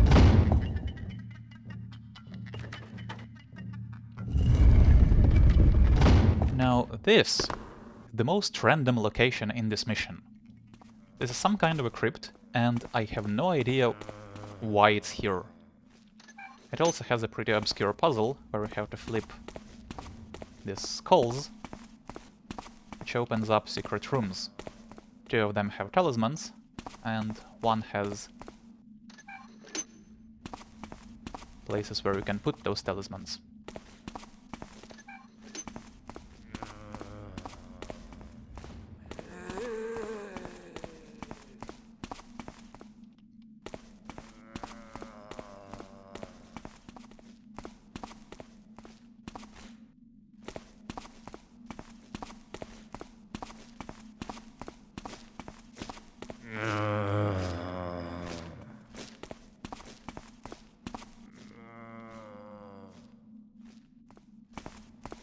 And this opens the way forward.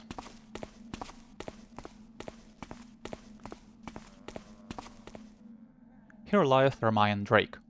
His fear of being buried alive drove him into death. If thou canst hear signs of life behind this door, use the 2 stones to open it. So it doesn't tell you anything about the skulls. Here are 5 loot pieces, for a total of 7850, and we are trapped again. Now I have to press the 2 buttons in order to escape. So yeah, I really don't understand this crypt, or why it's here. I guess the author didn't want the entire way back to Farrington Manor to be just caves. So he wanted a bit of variety, but like I said, it feels really random. The pain has gone. Now I can't feel anything from my waist down, nor can I move. I don't want to pass out, so I'm writing this. My workmates left to get help after the roof had collapsed and buried half of my body under a ton of stones and rock. They promised to come back with tools to dig me out, but that was hours ago. If only I could reach that pickaxe. I can hear scraping noises behind the rock. Burks. It would explain why we had so many cave-ins recently. Those beasts tend to dig like moles and often get themselves killed when their chaotic tunnel systems collapse. Why did the mages choose this location for the chambers? I'm tired. I guess a bit of sleep won't hurt. Right.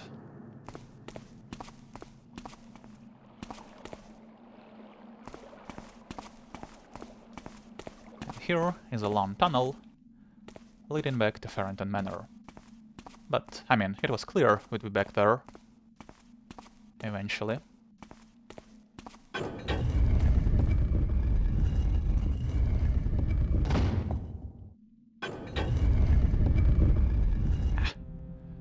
You can make it, but whatever. So it looks like Elizabeth's body has been taken out. So let's make her last real save. And let's proceed with what I believe to be the worst part of the mission.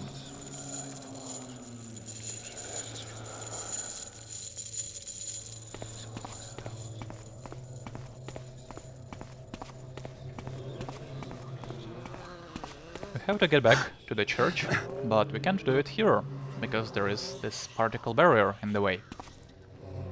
So instead, we're gonna have to backtrack through a pretty sizable chunk of the mission. And when I say this is the worst part, what I mean is there really is no reason for the mission to force you to backtrack through here.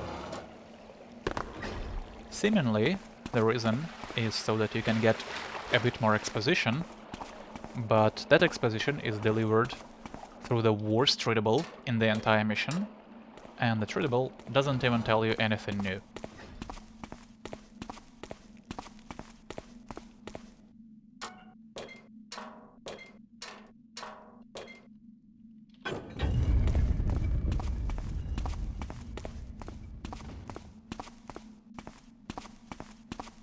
So here is Robert Farrington's body and the journal. Everything went as planned. As I'm writing this, my brave animals are bringing an early end to Garrett's insignificant life. I can almost hear him breathing his last breath, the acidic gas of my barracks eating away his lungs. The fool tried to confuse them by blowing the horn, but he just managed to enrage them even more. The battle seems to have ceased. It's time for me to retrieve my father's bequest. The thief has disappeared! How could this happen? There was no way for him to escape. Something is terribly wrong here. I feel as if I have been betrayed. There is this sickening sense of someone watching me again, and this time it feels as if I'm being laughed at. It is as if I just regained consciousness. I am frightened and confused, and my hands are shivering. Something must have happened. I feel empty, as if a part of me has vanished, leaving behind the dark void inside me. For the first time in many years, the haze that's been surrounding my mind has cleared. I cannot believe what I have done. This plan, setting up a trap for a thief. What madness! Somebody else has been influencing me. It must have been that strange book with its tantalizing promises of riches beyond belief. Somebody whispered foul ideas into my ears during my sleep, and with every month he gained more and more control over me. But now I feel just a distant echo of him. Kadar, yes, that is his name, has left my mind, but he is still here. I cannot explain. He used me like a puppet, the same way he used my father before. He persuaded me to work out a plan that should lure Garrett into my manor. Kadar made me believe that the thief's sole purpose was to find the lost items of my father's heritage. But at the same time, he persuaded me to include the horn in my forged testament as well, and now I see why. Garrett's true purpose was to release the necromancer from his prison. For this, he gave the thief clues that would enable him to escape my trap and arrive at the ritual chamber. I just heard a horrible laughter from below. He is coming for me. I am of no use for him anymore, so he is going to kill me. Builder, forgive me, for I have... So, yeah. Not only does the writing here make absolutely no sense, this is the prime example of the audiologue syndrome in writing, this doesn't tell you anything you couldn't have inferred on your own already, from just playing the mission and reading other readables. The purpose of this journal seems to be to explain the plot of the entire mission in a really clear way to make sure you get what's happening, and it just feels like overkill. Honestly, if you came back here and found Robert's body without any explanation, it would have been better. But an even better option would have been for the mission to not force you to come back here at all.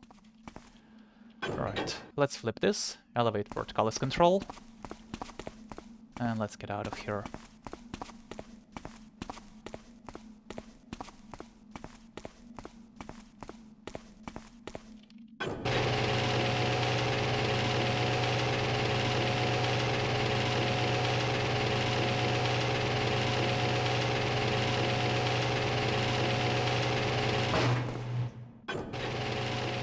So this should look familiar.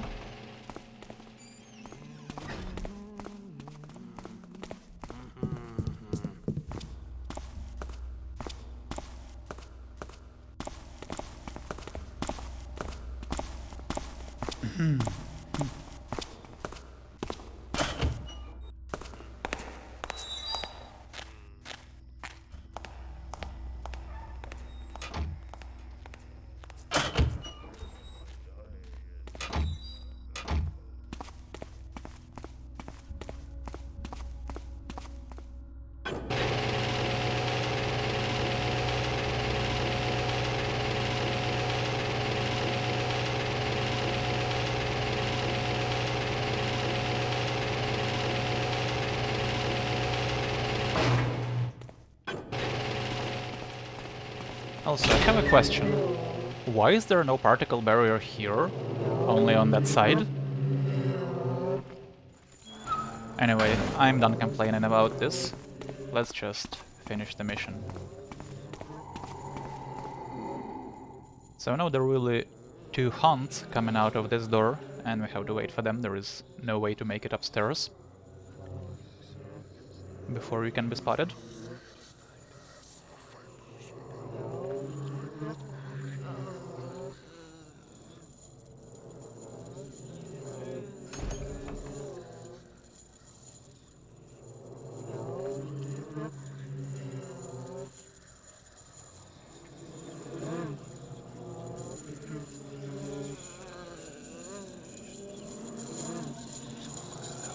There is the first one.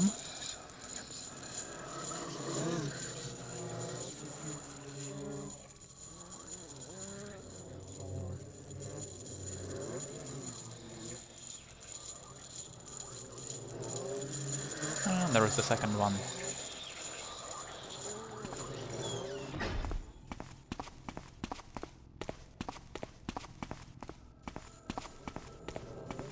The Book of Souls is floating all the way up there.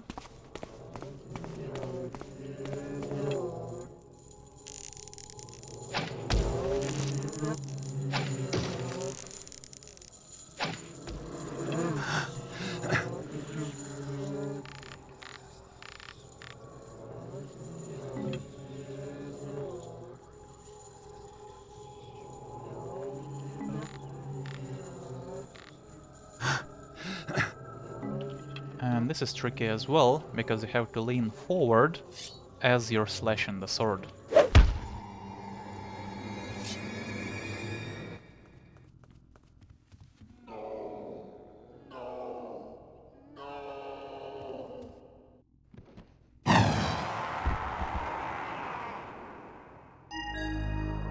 And there we go. Kadar is dead. Or is he? He has been defeated before. Well, at the very least, it's the end of the mission. The fastest way to get down here is to mantle this statue.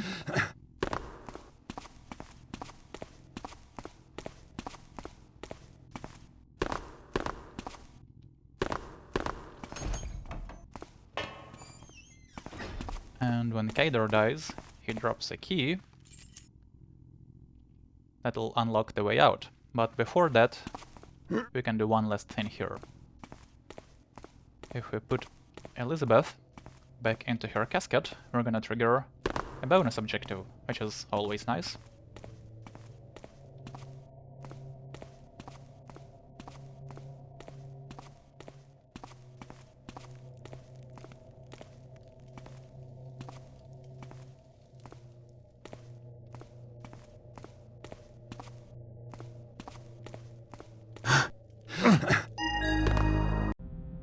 Oh, very noble of you. You put Elizabeth to rest.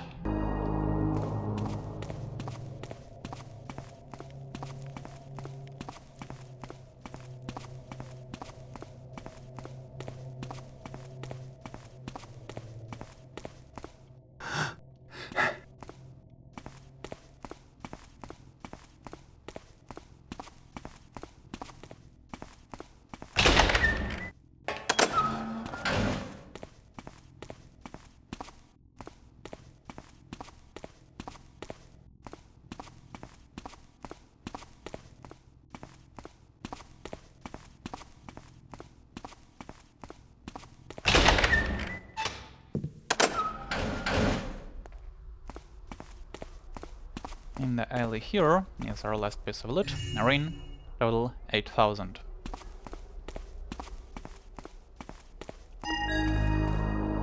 And there we have it.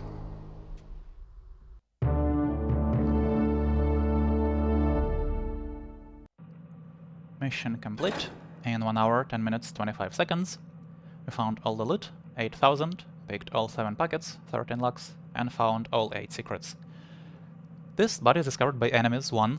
I always get it. And this always happens when Kadar dies. A long time ago I read on the forums that it's from hunts spotting each other's bodies as they are dying, but I'm not sure that's the reason, because it's always one body. So don't worry about this, it's pretty much impossible to avoid, and it's not from something you do. And that's the mission. So it probably sounded like I was pretty negative towards it, especially by the end, but I want to reiterate that I do like this mission overall. It's like a 9 out of 10 for me, and I think the good stuff outshines the bad. But I have to acknowledge that the mission does overstay its welcome, and has some questionable design decisions. Luckily, the next mission, Broken Triad, suffers from no such issues, and that's what I'm gonna play next. But a quick note before I end, you may have noticed that this video came out a bit later than it was supposed to. I wanted to upload it a couple of weeks ago, but couldn't. This is how it's gonna have to be for the foreseeable future. I'm not sure how often I'll be able to record and upload, so please be patient, and hopefully my schedule will be back to normal pretty soon. Alright, thanks for watching, hope you enjoyed this, and as always, take care.